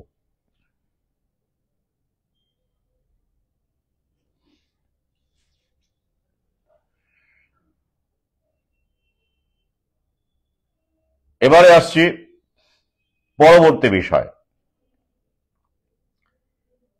10 নম্বরের অভিজ্ঞতার 10 নম্বর, সেটা নিয়ে কি ঘটলো আজকে। যেটা ঘটার কথা ছিল সেটাই ঘটলো। আমি বহুদিন থেকেই বলে আসছি, অ্যালার্ট করে আসছি। কি ঘটলো? 10 নম্বরের এই ব্যাপারটার বিরুদ্ধে মামলা টামলা হয়েছিল, জানেন আপনারা, অনেক মামলা, গামলা মামলা। সেই ক্ষেত্রে সুপ্রিম কোর্টের বিচারপতি সঞ্জয় কুমার সম্ভবত নামটি, এখানে বিচারপতির নামে কিছু যায় আসে না, কাজটা দেখুন কি করছে তাহলেই বুঝবেন। তিনি বলেছেন, এরকম বক্তব্য রেখেছেন, শোনা যাচ্ছে, মিডিয়ায় এসেছে, যে একই সঙ্গে পরীক্ষা, পুরনো নতুন একসঙ্গে পরীক্ষা। অবাক হয়েছেন আর কি, তাই মনে হয়েছে, অবাক হয়েছেন, ব্যাপারটা এরকমই। তো এটা তো পদ্ধতিগত ভুল হয়ে গেল। তো যাই হোক, এটা তো হওয়ার কথা নয়, একসঙ্গে পরীক্ষা, নতুন পুরনো। তো যাই হোক, আমি এটা নিয়ে কিছু বলবো না, শুনানি হাইকোর্টেই হবে, ওখানেই, এটা রাজ্যের ব্যাপার। রাজ্য অযোগ্যদের জন্য কি করবে না করবে, বাতিল শিক্ষকদের জন্য কি ব্যবস্থা নেবে, সেটা রাজ্য ভালো বুঝবে। আর হাইকোর্টেই পাঠানো হোক, এবার থেকে এই সমস্ত মামলা নাকি হাইকোর্টেই শোনা হবে, এরকমই খবর পাওয়া গেল। কিন্তু যেটা খুব উদ্বেগজনক, কিন্তু আমি জানতাম, দেখা যাচ্ছে যে একজন এরকম আন্দোলনকারী নেতা, অযোগ্যদের নেতা, যোগ্যদের নেতা, এরকম তো ভাগ আছে এখন, অনেক নেতা, বাপরে বাপ, সোশ্যাল মিডিয়ায় দেখবেন, ফেসবুকে, ইউটিউবে গাদা গুচ্ছের নেতা। কেউ বলে আমায় দেখ, কেউ বলে আমায় দেখ, কারো আবার কোচিং সেন্টার আছে, কেউ আবার শিক্ষক কাম এসএসসি কোচিংও দিতেন, বিভিন্ন রকমের ব্যাপার, কারো আবার অন্য রকমের, বিভিন্ন রকমের, কারো আবার ইউটিউব চ্যানেল আছে। তো তারা বিভিন্ন রকম প্রতিযোগিতা একের অপরের সঙ্গে করুন। তো সেইখানে দেখা যাচ্ছে বেশ কয়েকজন এরকম, একজনের দেখলাম, আরো একজনের দেখলাম, তথ্য সংগ্রহের জন্য তাদের অভিজ্ঞতা তো শুনতে হবে না। তিনি বলছেন, এই বিচারপতি কাছেই নাকি তারা যখন এই গেজেট নোটিফিকেশন এই ফ্রেশ রিক্রুটমেন্টের কথাটা যখন ওঠে, ফ্রেশ রিক্রুটমেন্ট বিজ্ঞপ্তি বেরিয়েছিল, জানেন কথাটা ছিল ফ্রেশ রিক্রুটমেন্ট। সেক্ষেত্রে তাঁরা নাকি এই বিচারপতির কাছেই বিচারপতির শরণাপন্ন হয়েছিলেন এবং বলেছিলেন যে ফ্রেশ রিক্রুটমেন্ট হলে তো আমরা তো ফ্রেশ নই, আমরা তো বাতিল শিক্ষক, বাতিল প্যানেলের শিক্ষক, তো সেটা কি করে হবে, আলাদা হলে ভালো হয়, অমুক তমুক বা এরকম কিছু বলেছিলেন। তখন এই বিচারপতি নাকি বলেছিলেন যে ফ্রেশ রিক্রুটমেন্ট মানে ফ্রেশ, সবার জন্যই, নতুন পুরনো সবার জন্যই, সবাইকেই বসতে হবে। তখন তারা বলেছিলেন যে আমরা আন্দোলন করছি, এদিকে স্কুল টুল সামলে পড়বো কি করে, এত পড়াশোনার সময় কোথায়। তখন এই বিচারপতি নাকি বলেছিলেন, আমি তার ভিডিও বক্তব্যে শুনলাম, বলেছিলেন যে বার্ন দ্য মিডনাইট অয়েল, অর্থাৎ রাত জেগে পড়াশোনা করো, বেশি বেশি পড়াশোনা করতে হবে, এরকম বলেছিলেন, এই বিচারপতি বলেছিলেন। বেশ, তারা তাই করলেন। আবার এখন এই বিচারপতি বলছেন যে একসঙ্গে কেন পরীক্ষা হলো। ভাবুন, তিনি বিস্ময় প্রকাশ করেছেন, কারণ তিনি নিজে মামলাকারী এবং তিনি থাকেন আদালতে। তিনি বললেন, একই বিচারপতি দুরকম কথা কেন বলছেন এত উচ্চ পদে থেকেও। এবং তিনি আরো একটি সমস্যার কথা বললেন যে এই বক্তব্যগুলো নাকি রেকর্ডেড হয় না। উনি নাকি বলেন কিন্তু রেকর্ডেড হয় না, লিখিত হয় না, আর লিখিত না হলে তার কোনো প্রমাণ থাকে না, তিনি শুধু বলেন। ভাবুন খেলাটা কোন লেভেলে চলছে। এটা যদি উনি যেটা বললেন, উনি তো সত্যি কথাই বলছেন, ওনার অভিজ্ঞতার কথা বলছেন, তিনি প্রতিষ্ঠিত এক নেতা আন্দোলন। তো তিনি যেভাবে বলছেন এবং সেটা পরিষ্কারভাবে তিনি তার অভিজ্ঞতাই বলছেন, তাহলে এইটা তো তারা বিস্মিত হয়েছেন, এরকম তো হওয়ার কথা নয়, তাই না? কিন্তু আমি বিস্মিত হইনি। ওই ভ্যাকসিনটাও তো বাধ্যতামূলক ছিল না, কাগজে কলমে ছিল কি, কিন্তু মুখে মুখে বলা হতো, মুখে মুখে বা হোয়াটসঅ্যাপ মেসেজে বা বিভিন্ন ভাবে বলা হতো, যার কোনো আইনত ভিত্তি নেই, সেটাতেই মানুষ বিশ্বাস করেছিল। তো এক্ষেত্রেও তাই, যেহেতু একজন পদস্থ আধিকারিক, বড় একটা আধিকারিক, সম্মানীয় পদে আছেন, তিনি যখন মুখে কিছু বলছেন, লিখিত দরকার কি? উনি তো বলেছেন, ব্যাস। কিন্তু তারপরে কি হচ্ছে, সেটাকেই যখন তিনি কন্ট্রাডিক্ট করছেন, তখন তার বিস্ময় যাচ্ছে। কিন্তু এটা যে একটা খেলা, ওরা বুঝতে পারছেন না। এই এখন যেমন ধরুন, আপনারাই অনেকেই বলেছিলেন সেই সময়, অনেক কোম্পানির যারা মানে বস ছিলেন, তারা ভ্যাকসিন নেওয়ার জন্য ফোন করে চাপ দিয়েছেন, বা কেউ মুখে বলেছেন নিতেই হবে বাধ্যতামূলক, নইলে এটা বন্ধ হয়ে যাবে, ওটা বন্ধ হয়ে যাবে। সেটা নেতাও হতে পারে, সরকারি কর্মচারীর ঊর্ধ্বতন কর্তৃপক্ষ হতে পারে, বিভিন্ন যেই বলে থাকুন, তাকে এবার আপনি পাল্টা জিজ্ঞাসা করুন যে দেখুন আমার শরীর সমস্যা হচ্ছে, বা আমার ভাই বা দাদা মারা গেলেন হার্ট অ্যাটাকে, ভ্যাকসিনকেই আমরা দেখতে পাচ্ছি এখন মিডিয়াতেও বলেছে যে কারণে হচ্ছে, তো আপনি কেন আমাকে বললেন নিতেই হবে, বাধ্য করলেন কেন? এবার উনি কি বলবেন, কই আমি তো বলিনি এরকম কিছু, বলেছিলাম নাকি মনে পড়ছে না। এই হলো মৌখিক কথার সুবিধে, তাই না? আরে বাবা, আপনারা যখন বিবাহ করেন তখনও মানুষকে বিশ্বাস করেন না, লিখিত সব ডিভোর্স মানে পেপার টেপার করে বিবাহ করেন। একটা সময় আমাদের বাপ ঠাকুর দ্বারা মানে তা সময়, ওই সময় কিছু লাগতো না জানেন তো, তা সত্ত্বেও তারা সারা জীবন সংসার করে যেতেন। এভাবেই তো দেশ এগিয়েছে। ব্যতিক্রম তখন তো ছিল, কিন্তু এখন কাগজপত্র করে লিখিত করে নিয়েও ওরে বাবা আরো বেড়ে গেছে না বিচ্ছেদ। যাই হোক, কিন্তু প্রশ্ন হচ্ছে যে অন্তত এই জায়গাটা তো মেনটেন করুন। আপনারা যখন সামান্য একটা কিছু হলেই বলেন লিখে দিন, লিখিত দিন, তবেই আপনারা শান্তি পান, তাহলে এইরকম একটা কথা যিনি বলছেন তিনি লিখিতভাবে সেটা বলবেন না, দেবেন না, শুধু বলে যাবেন, আর সেটাকে বিশ্বাস করে আপনারা বিপদে পড়বেন। আপনারা শিক্ষক যদি হয়ে থাকেন, শিক্ষক হিসেবে উনি তো যোগ্য শিক্ষক, তিনি আন্দোলনকারী নেতা, তো আপনি যদি শিক্ষক হিসেবে এইটুকু বুঝতে না পারেন, যেটা যে কোনো কিছুর লিখিত ছাড়া ভিত্তি হয় না, নেই। আপনজনের ক্ষেত্রে আলাদা কথা, সবসময় তো আর খাতা কলম নিয়ে ঘোরা যায় না, কিন্তু যেখানে এরকম একটা সিরিয়াস ইস্যু, একটা গ্রিভিয়াস ইস্যু নিয়ে চাকরি বাকরির ব্যাপার, জীবন জীবিকা বিপন্ন হতে পারে হচ্ছে, সেই বিষয়ে মৌখিক হবে আর সেটা লিখিত কিছু হবে না, তাহলে এই হলো ব্যাপার। ব্যাপারটা খুব উদ্বেগজনক না? যিনি যেটা বলেছেন অন রেকর্ড পাবলিক ফোরামে, ভিডিওতে, ফেসবুক ভিডিওতে বলেছেন, ব্যাপারটা এইরকমই বলেছেন।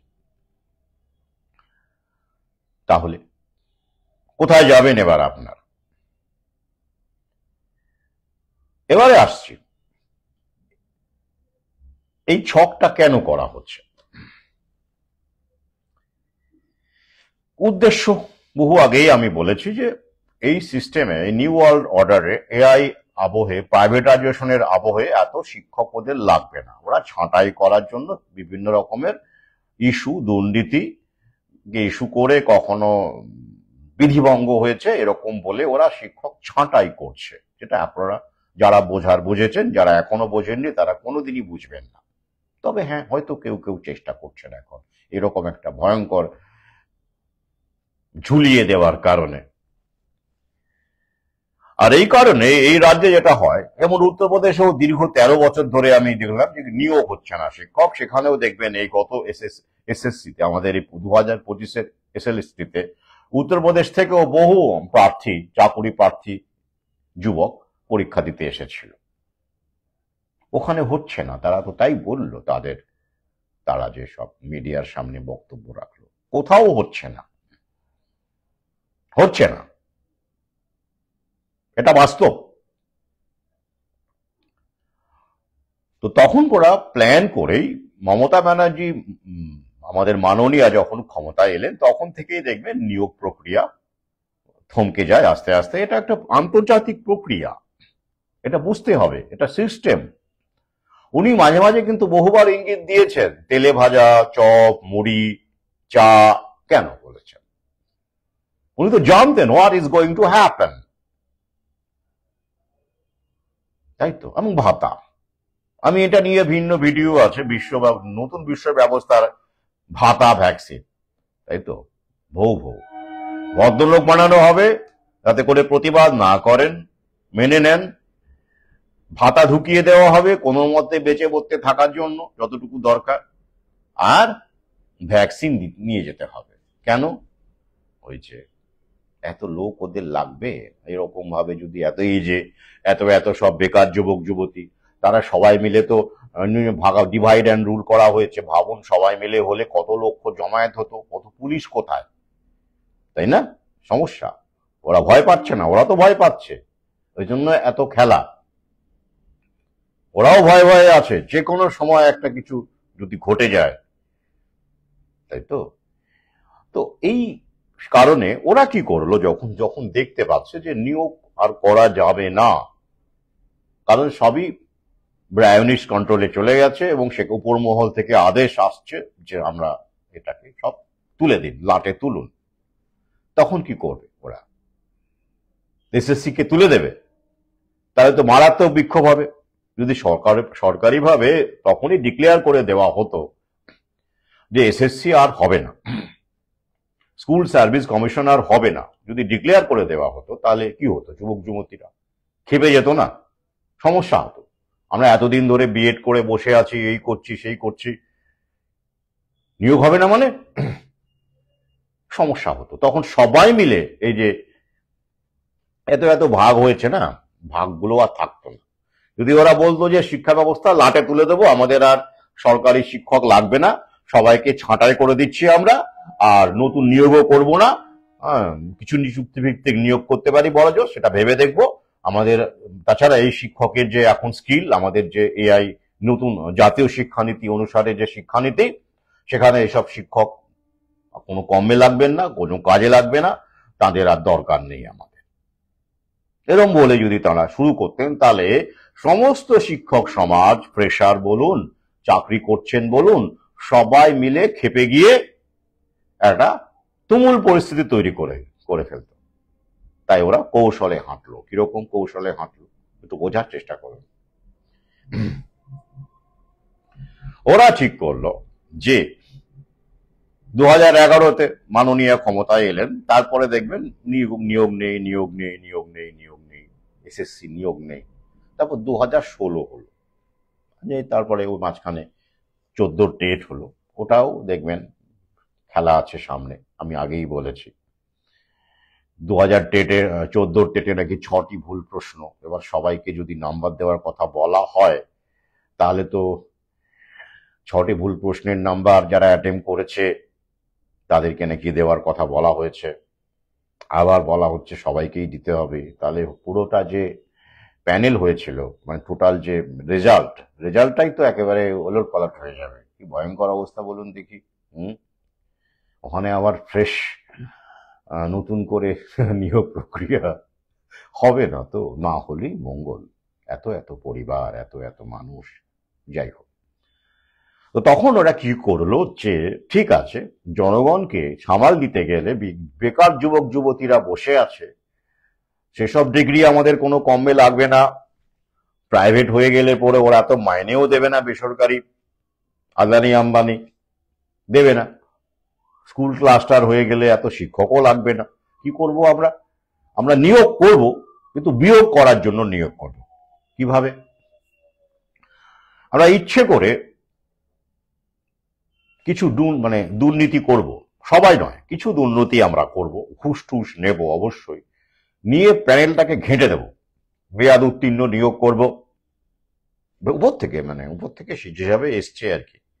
আমাদের খাটের তলায় টাকা পাওয়া যাবে, আমাদের বালিশের তলায় বালিশের মধ্যে টাকা পাওয়া যাবে, আমাদের অনেক গার্লফ্রেন্ড থাকবে, তাদের সঙ্গে আমাদের অনেক খবর টবর মিডিয়ায় প্রচারিত হবে, জনগণ ব্যস্ত থাকবে, প্লাস মশলাও পাবে। এসব করা হবে। যে কত দুর্নীতি হয়েছে দেখার জন্য সবাই ক্যাশে টাকা দিয়েছে। এই ক্যাশ, তাছাড়া ক্যাশলেসটা ভালো, ওই জন্য লোকে এটাও বুঝবে যে ক্যাশ মানে দুর্নীতি। যাই হোক, এটা দেখানো হবে।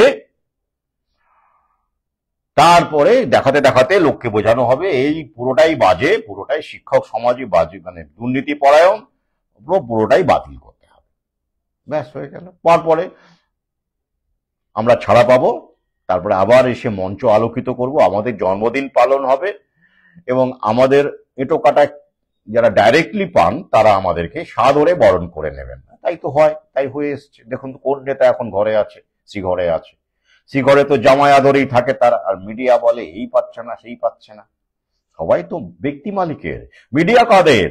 মিডিয়াগুলো দেখুন, আম্বানি আদানির সব মিডিয়া, প্রাইভেট মিডিয়া। এই যে মিডিয়াগুলো যে খবর করছে, অমুক খবর করছে, দেখুন স্টার আনন্দ বলুন, ওই সব কটার মিডিয়া তো ব্যক্তিগত মালিক। সব সরকারি মিডিয়া কোথায়? সব তো ব্যক্তিগত মালিক। আর ব্যক্তি মালিক কি চাইবে? প্রাইভেটাইজেশনই হোক, তারা সেখানে আরো ইনভেস্ট করতে পারবেন। আমার টেলিভিশন চ্যানেল আছে, দুটো টেলিভিশন চ্যানেল আছে, আমি একটা স্কুলকেও দু দশটা স্কুলেও ব্যবসা করব। সরকারি ইনফ্রাস্ট্রাকচার রেডি আছে, বড় বড় ভালো ভালো বিল্ডিং আছে, ওখানে আমরা ইংলিশ মিডিয়াম চালু করে দেব। এটা তো ওরাও চাইবে। They want to diversify their business. খোঁজ নিয়ে দেখুন, কেউ বড় বড় যারা শিল্পপতি, পুঁজিপতি, তারা একটা বিজনেস নিয়ে পড়ে আছে, বিভিন্ন জায়গায় ইনভেস্ট করছে, ওষুধে করছে, হেলথ কেয়ারে করছে, ফার্মাতে তো করছেই, বিভিন্ন ক্ষেত্রে এডুকেশনে করছে। মাঝে মাঝে বলা হয় ওরা নাকি ডোনেট করছে। ডোনেট না, ওটা ইনভেস্টমেন্ট। মিডিয়াও তো ওদের হাতে। মিডিয়ার যে মালিক, ভ্যাকসিন কোম্পানির মালিক, ইন্স্যুরেন্সের যে মালিক, ইন্স্যুরেন্স কোম্পানির মালিক, সবাই একসঙ্গে বসে ওদের টি পার্টি হয়, বড় বড় পার্টি হয়, 5 স্টারে আলোচনা হয়, প্ল্যানিং হয়। হ্যাঁ, কোথায় আছেন? বেশ, তারপরে কি হলো? হ্যাঁ, জনতাকে বোঝানো হলো এই তো সব মন্ত্রী দুর্নীতি পরায়ণ। তো কি হলো? তাদের শাস্তি হলো? কিচ্ছু হলো না, কোনো প্রমাণও পাওয়া যাবে না। মাঝখান থেকে কি হবে? সাধারণ মানুষ, বলির পাঁঠা, তাদের চাকরি চলে গেল। এটা তো বেরোজল ইচ্ছে করে ঢোকানো হয়েছিল, প্ল্যানফুলি। কারণ ডাইরেক্টলি এইভাবে বলা যাবে না যে আমরা শিক্ষক সব ছাঁটাই করব। ওই জন্য টেটের গল্প আসছে, 2027-এর মধ্যে টেট পাস করতে হবে। দেখলেন তো, একটা সুন্দর ভদ্রলোকের সিস্টেম, এভাবেই করতে হয়। বিশ্বাস করবে। এতে করে কি হলো? ওরা ভাববে আমাদের চাকরি তো আছে, আমাদের তো বিপদ নেই। এই দল ভাববে আমাদের তো সমস্যা নেই, আমরা তো ঠিক আছি। ওই দল ভাবে না, আমাদের তো দেরি আছে, 2027, ঠিক আছে। এইরকম করে শিক্ষকদের মধ্যে অসংখ্য ভাগ হয়ে যাবে। এই যেমন যোগ্য অযোগ্য ভাগ করে অযোগ্যদের মাইনে বন্ধ করে দিল। যোগ্যরা ভাবলো আমরা তো ঠিক আছি 31শে ডিসেম্বর পর্যন্ত, তার মধ্যে তো চাকরি টাকরি পেয়ে যাব, আশা করি সুপ্রিম কোর্ট বলেছে, আমরা কেন ঝামেলায় যাব? যোগ্যরা মরছে মরুক, অযোগ্যরা মরছে মরুক, যোগ্য অযোগ্য ভাগ কেন? এই জন্য তারাও যে ওই দলে, ওদের তাঁদেরও মাইনে যে আগামীতে বন্ধ হয়ে যেতে পারে, নিয়োগ প্রক্রিয়া 31শে ডিসেম্বরের মধ্যে নাও হতে পারে, এটা তাদের মাথাতেই এলো না। ওই যে বিশ্বাস করলেন।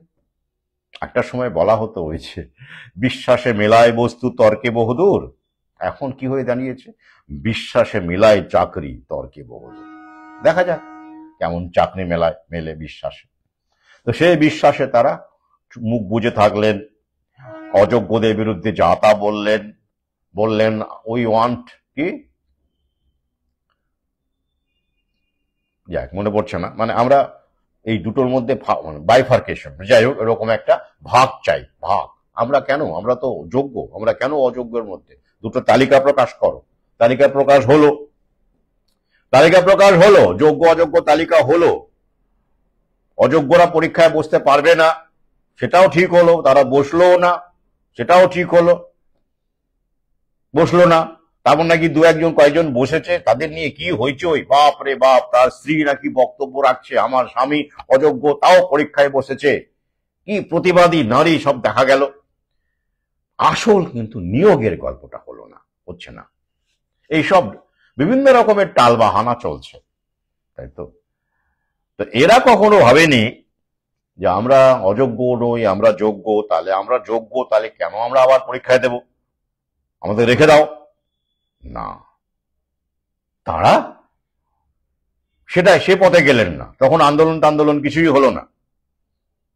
তারা মেনে নিলেন যোগ্য, অথচ তাদের চাকরি 31শে ডিসেম্বর অবধি থাকবে। কিরকম যুক্তিতে? তাহলে যোগ্য বলা হচ্ছে কেন? নেতারাও কিছু বুঝলেন না, বা বুঝলেও চুপ করে থাকলেন। তাদেরও তো অ্যাকাউন্টে কিছু ঢোকে এমনি তো হয় না, কন্ট্রোলড অপোজিশন। তারা বুঝলেন না যে তাদের জন্য খাড়া অপেক্ষা করে আছে। কারণ একসঙ্গে সবাইকে ছাঁটাই করলে 26,000 প্রায় একসঙ্গে ঐক্যবদ্ধ হতো, শিক্ষাকর্মী শিক্ষক মিলিয়ে সব ঐক্যবদ্ধ হতো। ভাগ করে দেয়া হলো 15,000, আর ওদিকে বাকি থাকছে 11,000। নাও প্রায় 50-50 ডিভিশন হয়ে গেল। এইবার যোগ্যরা শান্তি পেল কি ভেবে? বা আমরা পরীক্ষায় বসতে পারছি, কি মজা, কি, আরে বাপরে বাপ, অযোগ্যরা বসতে পারবে না, তোরা পচা, তোরা ঘুষ দিয়ে চাকরি পেয়েছিস, তোরা কেন পরীক্ষায় বসবি? আমরা পরীক্ষায় বসবো। ব্যাস ব্যাস হয়ে গেল। অযোগ্যরা পরীক্ষায় বসলো না, দু একজন বা বসলো, বসানো ইচ্ছে করে কাউকে বসানো হয়েছে যাতে করে এসব খবর আনা যায় আর কি। ভেতরে কমিশন সবই জানে, কমিশন তো আছেই, সবাই আছে এর মধ্যে, আমি বহুবার বলেছি। এদিকে আদালত খেলাধুলা করে যাচ্ছে। আমার বহু আগে একটা ভিডিও আছে, ইউটিউবে দেখে নেবেন, আদালত বনাম শিক্ষক। এখন যেটা হচ্ছে, আদালত যেটা এই যে উনি বুঝতে পেরেছেন যে একই বিচারপতি দুরকম কথা কেন বলছেন, সেটা বহু আগেই আমি বলেছি। ইউটিউবে আদালত বনাম শিক্ষক বলে আমার চ্যানেলে গিয়ে খোঁজ করবেন, পেয়ে যাবেন ভিডিওটি, দেখবেন কি কি বলেছি সেখানে, বহু আগেকার ভিডিও। ব্যাস হয়ে গেল, খিচুড়ি নোটিফিকেশন এলো। তখন আবার ফ্রেশাররা কিন্তু মেনে নিল। এখন আন্দোলন করছে, নিয়োগ বন্ধ করার দাবিতে আন্দোলন করছে, কাউন্সেলিং বন্ধ করার দাবিতে প্রচুর জমায়েত হচ্ছে। কিন্তু সেই সময় কিন্তু আন্দোলন দেখা গেল না। তারা নাকি ভাবলো যে আমরা তো ফ্রেশার, আমরা নাকি এরকমই ফেসবুকে দেখা গেল। তখন কেউ আন্দোলন করলো না, মেনে নিলে সবাই, চোখ বন্ধ করে পরীক্ষায় বসলো। নেতারাও কিছু বললো না।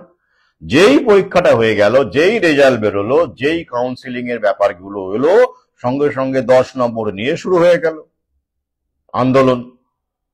এদিকে যোগ্যরাও পথে নামছে, ফ্রেশাররাও পথে নামছে। সে এক পুলিশও দেখা যাচ্ছে তুলে নিয়ে যাচ্ছে বাসে করে।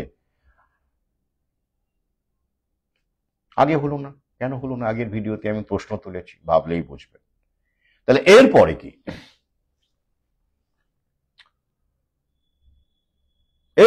এই যে হাইকোর্টে পাঠিয়ে দেওয়া হলো 10 নম্বরের কেসকে, এরপরে কি হবে?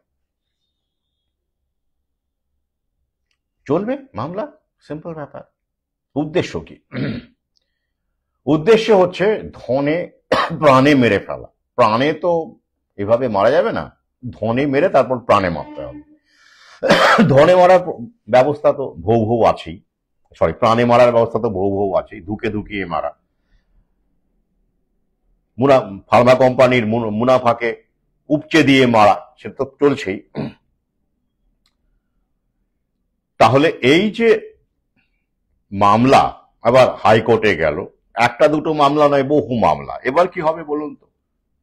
ডিলে করা হবে শুনানি। এদিকে নিয়োগের আবার ইন্টারভিউয়ের ডেটও দিয়েছে। নবম দশমের রেজাল্টও বেরিয়েছে, সেটা নাকি আবার 4 তারিখের আগে নাকি শুরু করা যাবে না, স্বাভাবিক সময় লাগবে। আর 4 তারিখ পর্যন্ত নাকি আবার এই একাদশ দ্বাদশের ইন্টারভিউ প্রক্রিয়া চলবে। এখনো কাউন্সেলিং প্রক্রিয়া চলবে, অনেক কাউন্সেলিং নাকি এখনো শেষ হয়নি। আবার এদিকে অনেক তথাকথিত ভুয়ো প্রার্থী নাকি ঢুকে পড়েছে, তাদেরকে বাদ দিয়ে কি হবে, সিট কি বাড়বে, এরকম অনেক রকম গল্প আছে। সিট তো উল্টে কমবে, সিট বাড়বে কোথায়, কোনো সিটই থাকবে না, পদ থাকবে, পদ থাকবে না, শূন্য থাকবে শেষ পর্যন্ত। বহু আগেই বলেছি, শূন্য থাকবে, শূন্য পদের পদটা থাকবে না, শূন্য থাকবে। কিন্তু ডাইরেক্টলি তো ভাবে বলা যায় না, যুব সমাজ খেপে গেলে মুশকিল না। তাহলে কি হবে, এবার আপনাদের আবার চাঁদা তোলার কথা বলা হবে।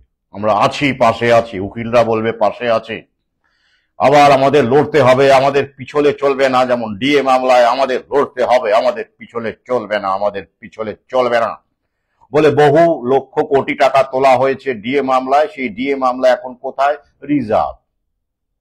সে নাকি রায় কবে দেবে, ঠান্ডা ঘরে জমে জমে, বেচারা শীতও পড়ে গেছে, আবার কি মুশকিল বলুন দেখি, সে রায়ের কি অবস্থা। এত এত খরচা করে বহু নেতা কামিয়ে নিলেন, বহু উকিল কামিয়ে নিলেন, কিন্তু সাধারণ শিক্ষক তারা তো দিয়েই গেলেন, রাতে ঘুমোতে পারছেন না, সন্তান, ব্যাংক লোন, ইএমআই।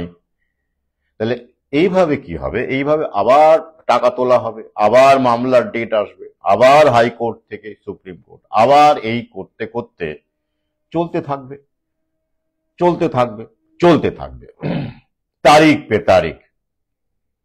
কেন, ওরা জানে এক সময় আপনাদের অর্থ আর থাকবে না, মামলা করার মতো অর্থ আর থাকবে না। এটাই তো কৌশল।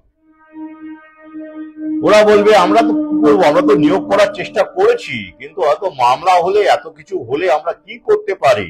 বিচারক বলবে এটা তো রাজ্য সরকারের গন্ডগোল, এসএসসি করছে, আমরা তো বিচারকের দায়িত্ব পালন করছি মাত্র, সবাই ঠিকঠাক কাজ করে যাচ্ছে, সব আইন মেনে চলছে, কিন্তু চাকরিটা আর হচ্ছে না। তাই তো, এটাই তো বাস্তবতা, তাই তো দেখা যাচ্ছে। তাহলে একটা সময় দেখবেন মানুষ, অনেক শিক্ষক ফেড আপ হয়ে ছেড়ে দেবে হাল। এভাবে যদি দিনের পর দিন চলে, হাল ফেড আপ হয়ে ছেড়ে দেবে। আবার যদি কিছু নিয়োগও করে, সেখানে আবার গন্ডগোল হবেই, কারণ বলবে আমাদের নিল না, ওদের নিল কেন, এই যে নিয়েছে অযোগ্য প্রার্থীকে নিয়েছে, বেরিয়ে গেল, ওই যে পাওয়া গেছে আরেকজন ভুয়ো প্রার্থী, তিনি চাকরি পেলেন কি করে। এগুলো এর পরেও চলতে থাকবে যদি কারো নিয়োগ করে ওরা আর কি। তখন তাদের নিয়ে আবার টানাটানি, তখন বলবে আবার নিয়োগ প্রক্রিয়া হোক। এই যে দেখুন, ইতিমধ্যেই শোনা যাচ্ছে, হাওয়া উঠে গেছে, যে এই খিচুড়ি নোটিফিকেশনে গেজেটটাই গন্ডগোল ছিল, গেজেট সংশোধন করা হোক। কিন্তু গেজেট সংশোধন তো করা যাবে না, এই গেজেটের উপরে তো পরীক্ষা হয়েছে।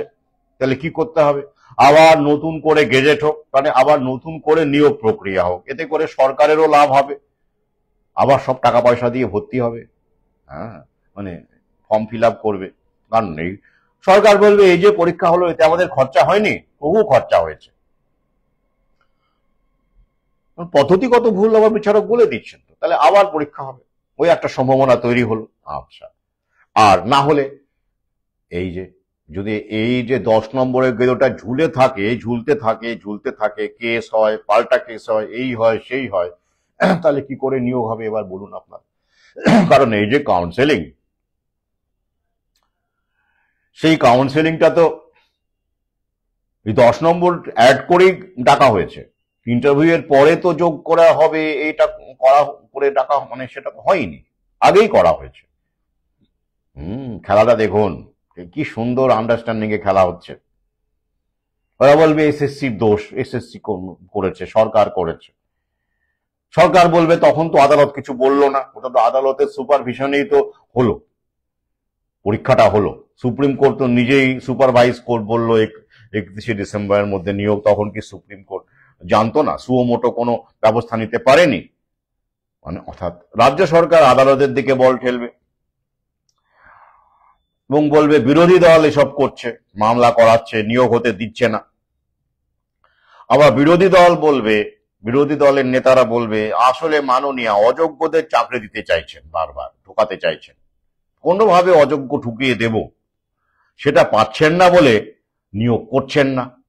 মানে অযোগ্য মানে ওদের লোক, শাসক শ্রেণীর লোক, তাদের যেহেতু বাদ দিয়ে দেওয়া হলো, তাদের যেহেতু পরীক্ষায় বসতে দেওয়া হলো না, তাই মাননীয়ার মন খারাপ, তাই আর তিনি নিয়োগ করবেন না। এটাই, এভাবে বলবে খেলা। এ ওদিকে দোষ দেবে, ও ওদিকে দোষ দেবে, সাধারণ মানুষ হ্যাঁ জাঁতা কলে পড়ে সন্ন্যাসী আক্রমণে শেষ। তারাও একে অপরকে কাদা ছুড়বে, তোদের জন্য আমাদের হলো না, তোরা কেন মামলা করলি, তোরা কেন আন্দোলন করলি, তোরা কেন তখন প্রতিবাদ করলি না, তখন এখন কেন করছিস, বুড়ো মাস্টার ভেবে কি ভেবেছিলিস আমরা পারবো না, দেখ আমরা কত ভালো নাম্বার পেয়েছি, দেখ।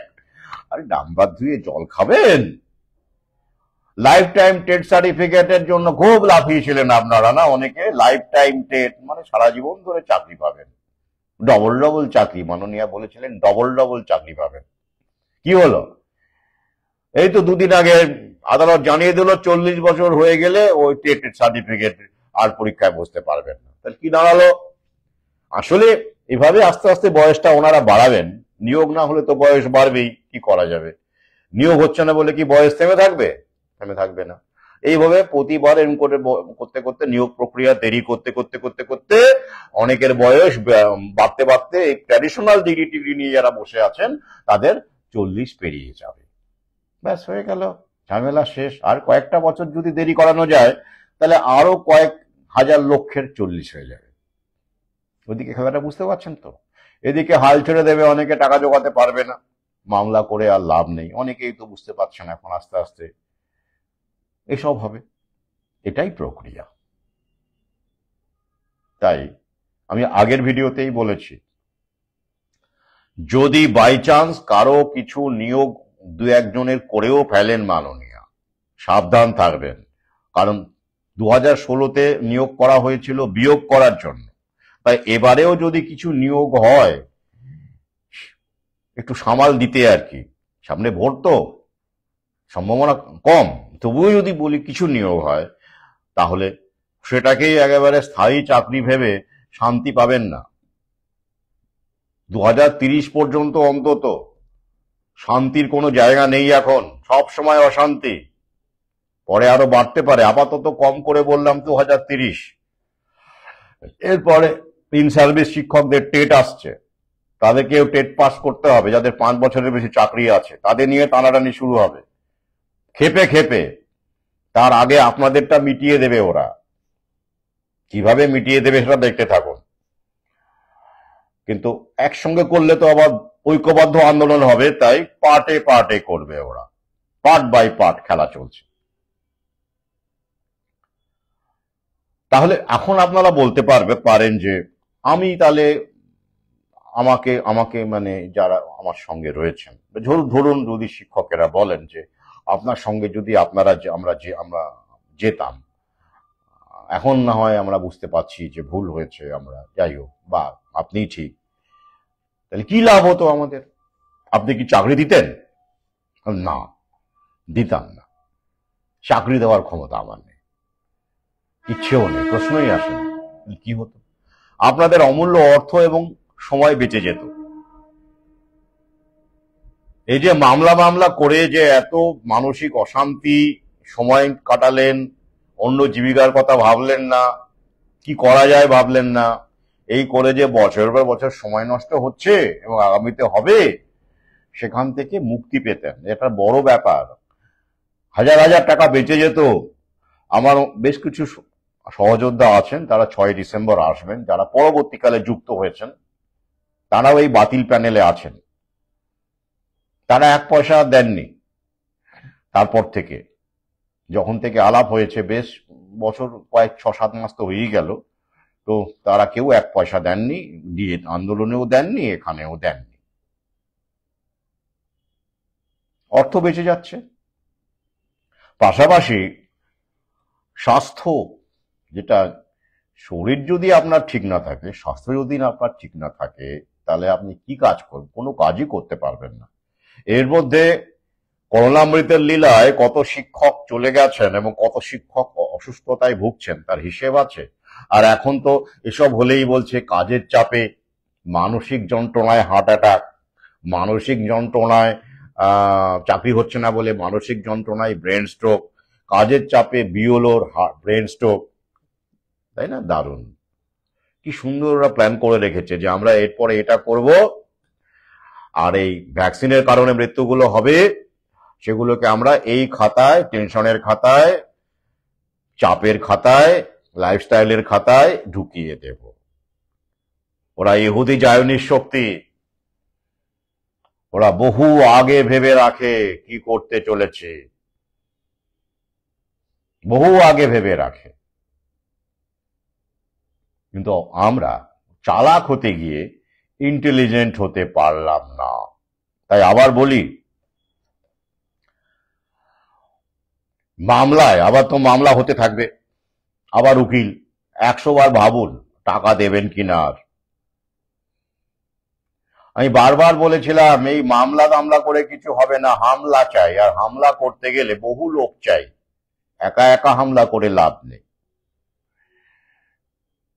কিচ্ছু দরকার নেই। কয়েক লক্ষ লোক যদি, এত এত বেকার কর্মপ্রার্থী, বিপন্ন শিক্ষক যাদের আগামী ঝুলে আছে, টেটের খাড়া নামছে 2027-এর মধ্যে, তো তারা যদি ঐক্যবদ্ধ হতেন তাহলে, আগের ভিডিওতে বলেছি, কিন্তু সেটা তো হবে না, সেটা তো সম্ভবই নয়। এটাই ব্রেন ওয়াশ। কারণ ওরা জানে ব্রেন ওয়াশের ভূমিকা সবচেয়ে বড়। পুলিশ দিয়ে আপনি কতজনকে আটকাতে পারবেন খেপে গেলে? তার চেয়ে তাকে ভদ্রলোক বানাও, আইন কানুন ভালোর জন্য হয়েছে, আপনার জন্যই আদালত, আপনার জন্যই ভ্যাকসিন, আপনার জন্যই সবকিছু, আমরা আপনার ভালো চাই, এটা আপনার মগজে ঢুকিয়ে দিলেই আপনি শান্ত শিষ্ট ভদ্র হয়ে গেলেন। তখন আর আপনার জন্য পুলিশই লাগবে না, আপনি এমনি এমনি ওদের দলে নাম লিখিয়ে দেবেন, ওদের সাপোর্ট করতে থাকবেন, ওদের জন্য গলা ফাটাবেন, রাষ্ট্রের জন্য গলা ফাটাবেন, নিজের কবর নিজে খুঁড়বেন, তাও বুঝতে পারবেন না যে আপনি নিজের কবর নিজে খুঁড়ছেন, অথচ মনে হবে আপনি অন্যের কবর খুঁড়ছেন। এটাই ব্রেন ওয়াশের এতটাই মহিমা। মস্তিষ্ক প্রক্ষালন যন্ত্র, যেটা সত্যজিৎ রায় পড়েছিলেন, ওটা প্রতীক আগে, হ্যাঁ ওটা প্রতীক, সিম্বল হীরক রাজার দেশে, সেটা মিডিয়াকে দিয়ে করা হচ্ছে, শিক্ষা ব্যবস্থাকে দিয়ে করা হয়েছে, আগামীতেও হবে। এবং সমস্ত সিস্টেম, টোটাল ইনফ্রাস্ট্রাকচার এখন প্রত্যক্ষ পরোক্ষভাবে এই ব্রেন ওয়াশ হিসেবেই কাজ করছে, এবং ব্রেন ওয়াশ যারা করতে চায় তাদের হয়ে কাজ করছে। আপনি নিজেই তো তাদের হয়ে কাজ করছেন, প্রশ্ন করছেন না বলে। এবং এতে আপনি ওদের সুবিধেই করে দিচ্ছেন। ওরা জানে এইটা দিলে আর পুলিশ আর্মি টার্মি কিছু লাগে না, মানুষ ঠান্ডা হয়ে যায়, শিশু হয়ে যায়, লেজ নাড়ায়, স্যার বলে, স্যার। টাকা নেওয়া এক বিধায়ক, তৃণমূলের বিধায়ক, টাকা নেওয়া ধরা পড়ছে, এই সময় ওরাই তো এগুলো করে, ওরাই ছড়িয়ে দেয় টাকা নিচ্ছেন। তিনি গাড়ি করে ফিরছিলেন,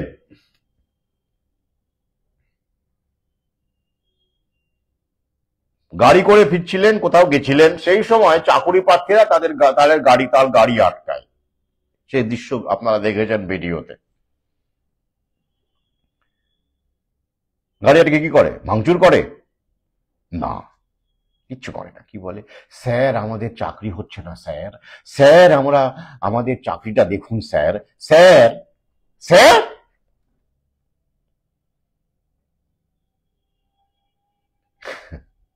স্যার মানে কি? মহাশয়, সম্মানের ব্যক্তি। উনি সম্মানের ব্যক্তি? যার গাড়ি আটকেছেন, আটকে আপনার চাকরি চাইছেন, তিনি সম্মানের ব্যক্তি না। আপনারাও মনে মনে তাকে সম্মান করেন না, তাও আমি জানি।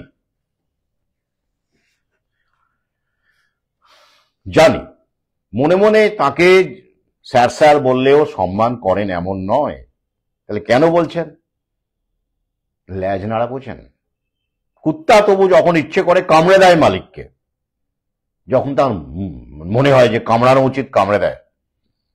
মানুষ কামড়ায় না বাবা। খেপাবো, ভাঙচুর করবো, দুটো কথা বলবো, চাকরিটা যদি না হয়, এইটাই হলো ভয়। এই ভয় করতে করতে, এই ভয় ছড়াতেই পুরো জনতায় অমেরুদণ্ডী হয়ে যায়, লেজ নাড়ায়,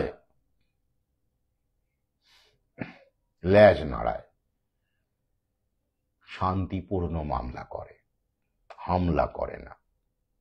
আবার এরাই বলে নেতাজি নেতাজি নেতাজি। বাঙালি নাকি নেতাজি ভক্ত, গান্ধী ভক্ত নয়। আর বাঙালি যত অনশন ধর্ণা দিল, শান্তিপূর্ণ আন্দোলন করলো, গান্ধীও এত করেননি আর কি শান্তিপূর্ণ আন্দোলন। মাননীয়াকে দেখেও আপনারা শিখলেন না। বিধানসভার হওয়ার ভাঙচুরের কথা কতবার বলেছি, হ্যাঁ? তো এইরকম হলে তো এই পরিণতি হবে না, এটাই তো বাঞ্ছিত, এটাই হওয়ার কথা। যাই হোক, আজকে বিদায় নেওয়ার আগে বলি, একজন অচেনা ব্যক্তি তিনি মেসেজ করেছেন, হঠাৎ করে মনে হলো, একটু মজাও পেলাম, যে আপনার এত পোস্ট দেখলাম, কিছু পড়লাম, আপনি এত সময় পান কি করে, বা আপনি নিজের জন্য কি করেন, আমার জানার আগ্রহ। নিজের জন্য জীবনে কি করলেন, কি করেন নিজের জন্য, কিছু করেন নাকি? তো তাকে যতটুকু আমি বললাম, যাই ভদ্রলোক, বয়স্ক ভদ্রলোক, ছবি দেখে মনে হলো ফেক প্রোফাইল নয়। তো উনি এটা ব্যঙ্গের অর্থে বলেছেন, না বিস্ময় নিয়ে বলেছেন, না কৌতূহল নিয়ে বলেছেন, বোঝার কথা, মানে আমার কিচ্ছু যায় আসে না। কিন্তু যেহেতু বয়স্ক মানুষ, তাই উত্তর দিয়েছে। তো আপনাদেরও সবার যদি কারো এরকম প্রশ্ন থাকে যে আপনি তো হয় গ্রামে যাচ্ছেন, নয় এই করছেন, নয় ভিডিও করছেন, নয় পোস্ট দিচ্ছেন, নিজের জন্য কখন কি করেন, তাদের বলবো আমি নিজের জন্য এটা করছি। নিজের মানে আমার বৃত্তটা অনেক বড়। নিজের মানে আমি ওই নিজের বাড়ি, গাড়ি, ব্যাংক ব্যালেন্স এটা বুঝি না। তবে একদমই নিজের জন্য কি কিছু করিনি, একটা সময় তো করেছি, অবশ্যই করেছি। উপার্জন তো করেছি, লক্ষ টাকা উপার্জন করেছি একসময়, মাসে। কিন্তু প্রশ্ন হচ্ছে যে এই সংকীর্ণ নিজের জন্য কি সারা জীবনই করে যেতে হবে? মানুষের উত্তরণ হবে না, উপলব্ধি হবে না। মানুষ যখন লেখালেখি করে, যখন লেখক হয়, তখন তার সত্তা কি শুধু নিজের জন্যই কাজ করবে? নিজের সংসার, আক্ষরিক অর্থে আখের গোছানোর কাজ করবে? তাহলে কলম কি জন্য? তখন নিজের বৃত্তটা প্রসারিত হয়, বাড়ে। নিজের মধ্যে তখন আশপাশের অনেক মুখ ঢুকে পড়ে।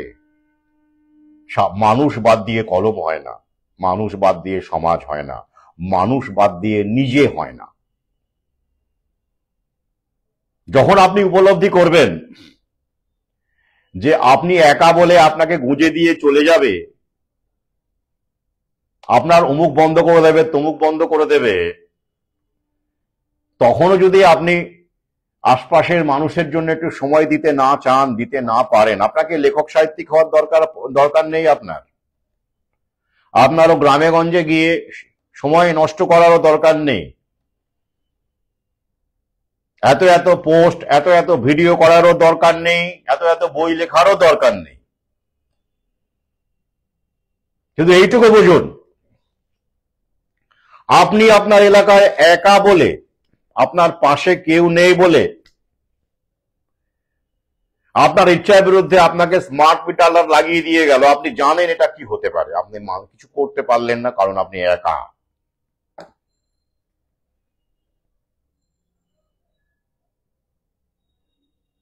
তখন কেমন লাগবে?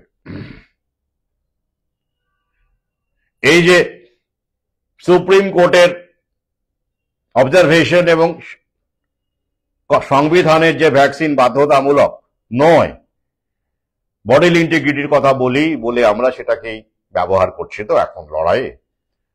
আরটিআই এ বলুন, ডকুমেন্ট হিসেবে বলুন, আমরা ব্যবহার করি, তাই তো?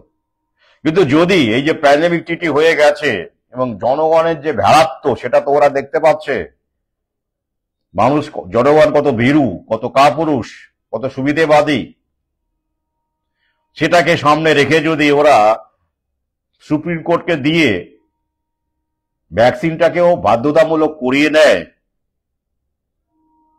সংবিধানটাকেও চেঞ্জ করায়, আমি বললাম আর কি, যদি করে বাধ্যতামূলক করে ভ্যাকসিন, আপনি নেবেন? তখন কি করবেন? তখন আপনি মনে মনে জেনে আছেন যে না ভ্যাকসিনটা নেব না বাবা, ঠিক আছে। কি আমি তো ভিডিও থেকে বুঝে গেছি, ফেসবুক থেকে বুঝে গেছি, অন্যান্য ঘাটাঘাটি করেছি, তথ্যপত্র পেয়ে বুঝলাম যে ভ্যাকসিনটা নেওয়া যাবে না, ও বাকি সব ঠিক আছে, ওটা নেওয়া যাবে না। তারপরে যখন এই বাধ্যতামূলক করে দিতে পারে, যদি দেয়, তখন আপনি কি করবেন? বুঝে দিয়ে যদি চলে যায় জোর করে, দু হাতটা চেপে ধরে, কি করবেন? কারণ আপনি একা। আপনি জেনে বুঝে চুপচাপ হোয়াটসঅ্যাপের মধ্যে দিয়েছিলেন, কাউকে বলেননি, পাগল ভাববে, কি দরকার বাবা, আমি তো বুঝে গেছি, আমি তো নেব না। তারপরে যদি প্যান্ডেমিক টিটিটা সামনে রেখে হুকে শিখন্ডি করে, এখন তো আর সোভিয়েত ইউনিয়ন নেই যে আয়নিক শক্তিকে চ্যালেঞ্জ করবার মতো। স্ট্যালিনের সোভিয়েত ইউনিয়নের কথা বলছি, লেনিনের নয়। লেনিন তো জায়নিক শক্তির বদান্যতায় ক্ষমতায় এসেছিলেন, স্ট্যালিন বেঁকে বসেছিলেন। বহু আলোচনায় আমি বলেছি, সেটা তথ্যেও বলেছি, আগামী বইপত্রেও থাকবে। তখন আপনি কি করবেন? কে আপনাকে পরিত্রাণ করবে? তখন আপনি নিজের জন্য বাঁচতে পারবেন নিজের আখের গুছিয়ে? যখন দেখতে পাবেন যে আপনি যেটাকে সবচেয়ে ভয় পান, ভ্যাকসিন ভৌ, এই যে ডেঙ্গু ভৌ আসছে, তখন আপনার না চাওয়া সত্ত্বেও আপনাকে স্বাস্থ্যকর্মীরা পুলিশ নিয়ে এসে হাত পা ধরে গুঁজে দিয়ে চলে গেল, তখন আপনি একা বলে, আশেপাশে কাউকে পাননি, কাউকে বোঝাননি, কিচ্ছু বলেননি, ভদ্রলোকের মতো চুপ করে রয়ে গেছে। তখন কেমন লাগবে? নিজের জন্য বাঁচাটা, তখন বুঝতে পারবেন নিজের জন্য বাঁচার অর্থটা কি। মধ্যবিত্তের মানসিকতা তো। শুধু তাই নয়, আরো ব্যাপারটা বড় করে দিন, বৃত্তটা বড় করে দিন, বড় করে দিন বৃত্তটা। তখন দেখবেন নিজের কথা আর মনেই থাকবে না, তখন মানুষের মধ্যেই আপনি নিজেকে খুঁজে পাবেন। They will be your mirror, your index. কিভাবে? যখন আপনি জানতে পারছেন এগুলো অন্যায় হচ্ছে, এগুলো ক্ষতিকর, মানুষের স্বাস্থ্যে বিপর্যয় নামিয়ে আনছে, সাধারণ মানুষকে মৃত্যুর মুখে ঠেলে দিচ্ছে, যার কোনো সায়েন্টিফিক বেস নেই, মানুষকে ভুলভাল, বিজ্ঞানের নামে ভুলভাল তথ্য দেওয়া হচ্ছে এবং সর্বনাশ ডেকে আনা হচ্ছে এক শ্রেণীর দালাল চিকিৎসকের অতি সক্রিয়তা এবং প্রতিষ্ঠানের অতি সক্রিয়তার কারণে। তখন আপনি চুপ করে থাকবেন? যদি আপনি লেখক হন, লেখক নাই হন, লেখক হলো তো আরো বড় দায়িত্ব বলে আমি মনে করি। লেখক মানে ওই থ্রিলার লিখলো আর দুটো লিখে, ওখানে বই লিখে মিডিয়া করে একটু বাইট ফাইট দিল আর ছবি অটোগ্রাফ দিল, লেখক হয়ে গেল? লেখক মানে কি? সমাজ, মানুষ, কলম মানুষের কথা বলে, সমাজ বহির্ভূত জীব হিসেবে লেখকের জন্ম হয়নি, আমি মনে করি না। যারা মনে করেন এভাবে ভাবেন তারা লেখকই নন। আমি মনে করি না, আমার ব্যক্তিগত মত সেটা। ওই যে আমার দুটো লাইন আছে, আপনারা দেখে থাকবেন, পরিচিত লাইন, সময় কাটলে বিনোদন, সময়কে কাটলে সাহিত্য। সময়টাকে, আমরা যে সময়টাকে আছি সেটাকে কাটতে হবে, কাটা ছেঁড়া করে দেখাতে হবে বিশ্লেষণ করে যে কি হচ্ছে। আর সময় সময় কাটলে তো আপনি টিভি দেখছেন, সিরিয়াল দেখছেন, ওয়েব সিরিজ দেখছেন, গান শুনছেন, ঠিক আছে, বিনোদন, সময় কাটছে। কিন্তু লেখকের কাজ হলো সময়কে কাটা, চ্যালেঞ্জ দ্য টাইম, সেটাকে ধরিয়ে দেওয়া, ডিসেক্ট দ্য টাইম। আমি সেটাতেই বিশ্বাস করি। আর তাই যখন আমি বুঝতে পারছি যে এত এত মানুষের জীবনে বিপদ ঘনিয়ে এসেছে, মানে স্বাস্থ্যক্ষেত্রে, সর্বক্ষেত্রে, তাদেরকে অ্যালার্ট করা, বিকল্প জীবিকার কথা বলা, যাতে করে তারা আশায় বসে না থেকে, মূলর আশায় বসে না থেকে অমূল্য সময় নষ্ট না করেন, ভ্যাকসিনের ব্যাপারে অ্যালার্ট হতে পারেন, বাধ্যতামূলক নয় সেটা অন্তত জানেন, নেওয়া নেওয়া না নেওয়া তার ব্যক্তিগত ব্যাপার, সেটা অন্তত জানেন, যে গবেষণাগুলো আছে, তথ্যগুলো আছে, কি কি বিপদ হতে পারে সেটা অন্তত জানেন। তার জন্য তো সময় দিতে হবেই, আমি তো দিই, কারণ তারা আমার মানুষ, তারা পৃথিবীর মানুষ। আমি যে মাটিতে দাঁড়িয়ে আছি সেই মাটিতেই তারা হেঁটে বেড়ান, তাদের প্রতি আমার কর্তব্য আছে। তারা আছেন বলেই আমি আছি।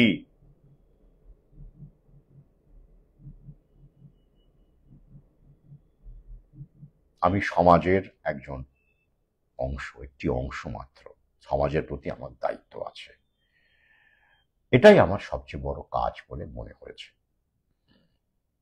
এটা বৃত্তটা বড় করলেই ভাবতে, তখন দেখবেন একটু একটু করে সময় বেরিয়ে যাবে। আর সেই রকম হলে পুরো সময়টাই দিয়ে দেবেন আপনি। যাই হোক, শেষে বলি, প্যান্ডেমিক টিটিটা হয়ে গেছে বলে পাশাপাশি করোনা ভ্যাকসিনের যে প্রতিক্রিয়া ঘটছে গোটা বিশ্বজুড়ে এবং আমাদের দেশে বা রাজ্যে, সেটা সোশ্যাল মিডিয়ার দৌলতে বিশেষ করে, এবং আমাদের মতো মানুষ, সহযোদ্ধা, আমাদের মতো লোকজনের দৌলতে অনেকের কাছে পৌঁছে গেছে। মানুষ কিন্তু এখন আর সহজে ভ্যাকসিন নেবে না, নিতে চাইবে না, এটা ওরা বুঝতে পেরেছে। একটা উল্লেখযোগ্য অংশ নিতে চাইবে না, সেটা ওরা বুঝতে পেরেছে। কিন্তু ভ্যাকসিনটা না দিলে ওদের ফার্মা কোম্পানির ব্যবসা, যেটা ইউরোপ আমেরিকায় ব্যাপকভাবে মার খাচ্ছে, প্রফিট কমে গেছে, সেখানে কেউ নিচ্ছেই না ভ্যাকসিন, ফ্লু ভ্যাকসিনেও লাথি মারছে। তাহলে এই অবস্থাতে তাদের লোভটা তো রয়ে গেছে একই রকম, তাদের বিলিয়ন ট্রিলিয়নের মুনাফাটা তো একই রকম রয়ে গেছে। সেটাকে কি তারা ফেলে দিয়ে, নির্বাসন দিয়ে হরিশ্চন্দ্র হয়ে এক কাপড়ে বেরিয়ে যাবে? একদমই নয়।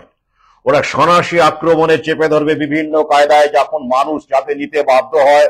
কারণ মানুষ ভৌ ভৌ না নিলে অসুস্থ হবে না, আর অসুস্থ না হলে এত এত সুপার স্পেশালিটি হসপিটাল যেটা দিন রাত গজিয়ে উঠছে বাইপাসের ধারে থেকে সর্বত্র, স্বাস্থ্য পরিষেবার নাম করে, অত্যাধুনিক স্বাস্থ্য পরিষেবার নাম করে রোবোটিক সার্জারি ঢুকে গেছে আমাদের রাজ্যে, আমাদের দেশে।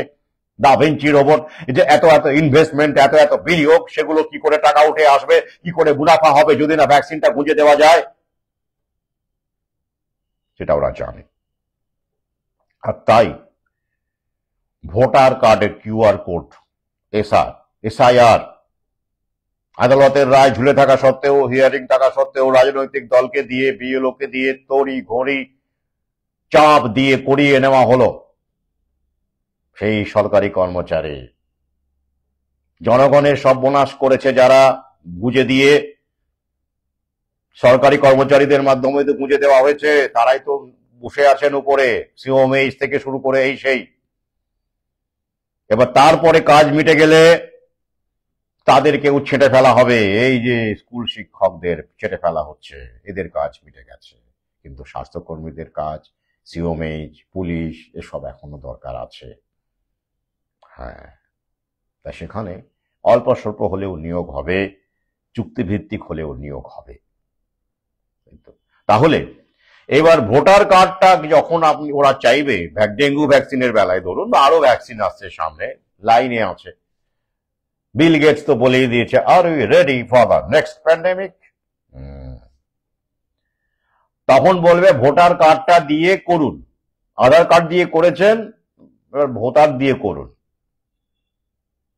তাই তো। এবার যখন ভোটার আই কার্ডটাকে কাজে লাগাবে, আমি বলছি এটা সম্ভাবনা, মানে জোরদার সম্ভাবনা, করবেই ধরে রাখুন।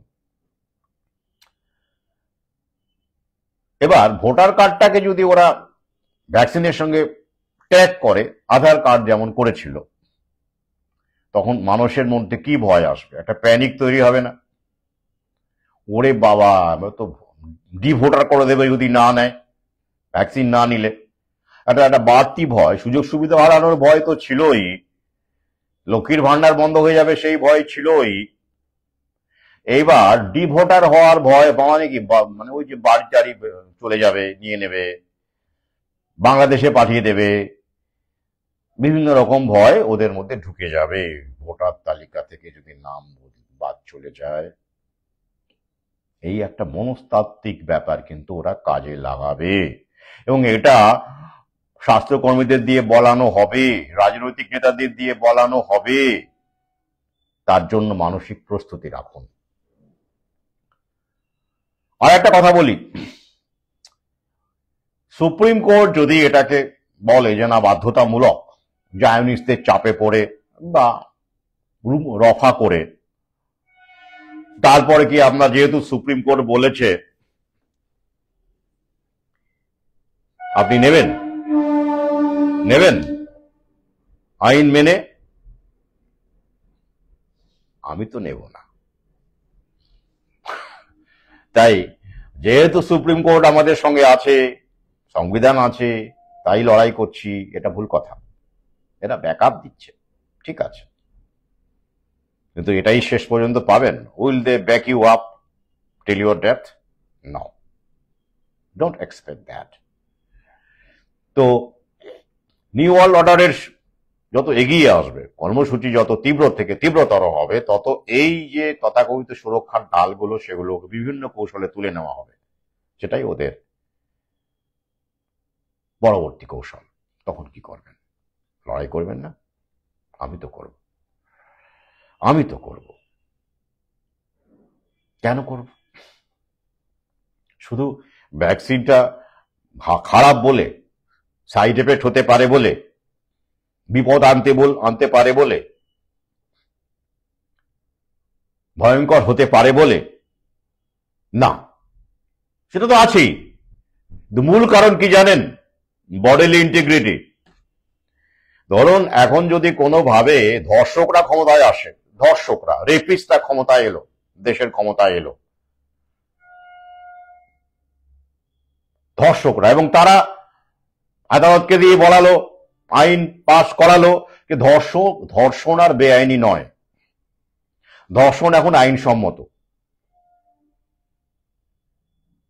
তাই তো? ধর্ষণ এখন আইনসম্মত, এরকম যদি মিডিয়াতে হয়, প্রচার হয়, এবং আদালত বলে যে না, ধর্ষকের বিরুদ্ধে আর শাস্তি দেওয়া যাবে না,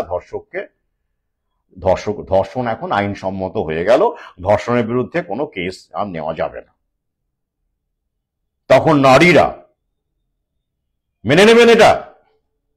তখন আপনি মেনে নেবেন আপনার কন্যা, আপনার স্ত্রী, তাদেরকে যখন কেউ ধর্ষণ করতে আসবে, যেহেতু ওটা আইনসম্মত, আদালত বলেছে আর ধর্ষকের শাস্তি হবে না, ধর্ষণকে এখন আইনসম্মত করা হলো, আমি কথায় কথায় বলছি, ব্যাপারটা তাই, কোভিডে যান, তাহলে আপনি মেনে নেবেন? রেজিস্ট করবেন না? ফাইট করবেন না সেই আইনের বিরুদ্ধে? ব্যাপারটা ওই রকমই। দেহটি আমার, সেখানে আমার ইচ্ছার বিরুদ্ধে কেউ কিছু গুঁজে দেবে, সূচ, সেটা ধর্ষণই বলে আমি মনে করি, বডিলি ইন্টিগ্রিটিকে আঘাত করছে। আমার প্রতিবাদের মূল কারণ এটাই, আপনি অমৃতই দিন আর বেশি দিন। আমার স্বাধীনতা আছে সেটাকে প্রত্যাখ্যান করার, কারণ এটা আমার শরীর। It's my body and my dignity. তাই যারা এটা এরকম আচরণ করবে বা এরকম আইনের কথা বলবে বা ধরে নিলাম যদি আনে, যাই হোক, সেক্ষেত্রে তারা আমার কাছে ধর্ষক। দে আর rapist and I'll resist them till death. আজ এই পর্যন্তই। 6 ডিসেম্বর দেখা হচ্ছে, তার মধ্যে অবশ্যই আমি আবার লাইভে আসব। প্রশ্ন থাকলে করুন, হোয়াটসঅ্যাপে যোগাযোগ রাখুন। ভালো থাকুন, শুভরাত্রি।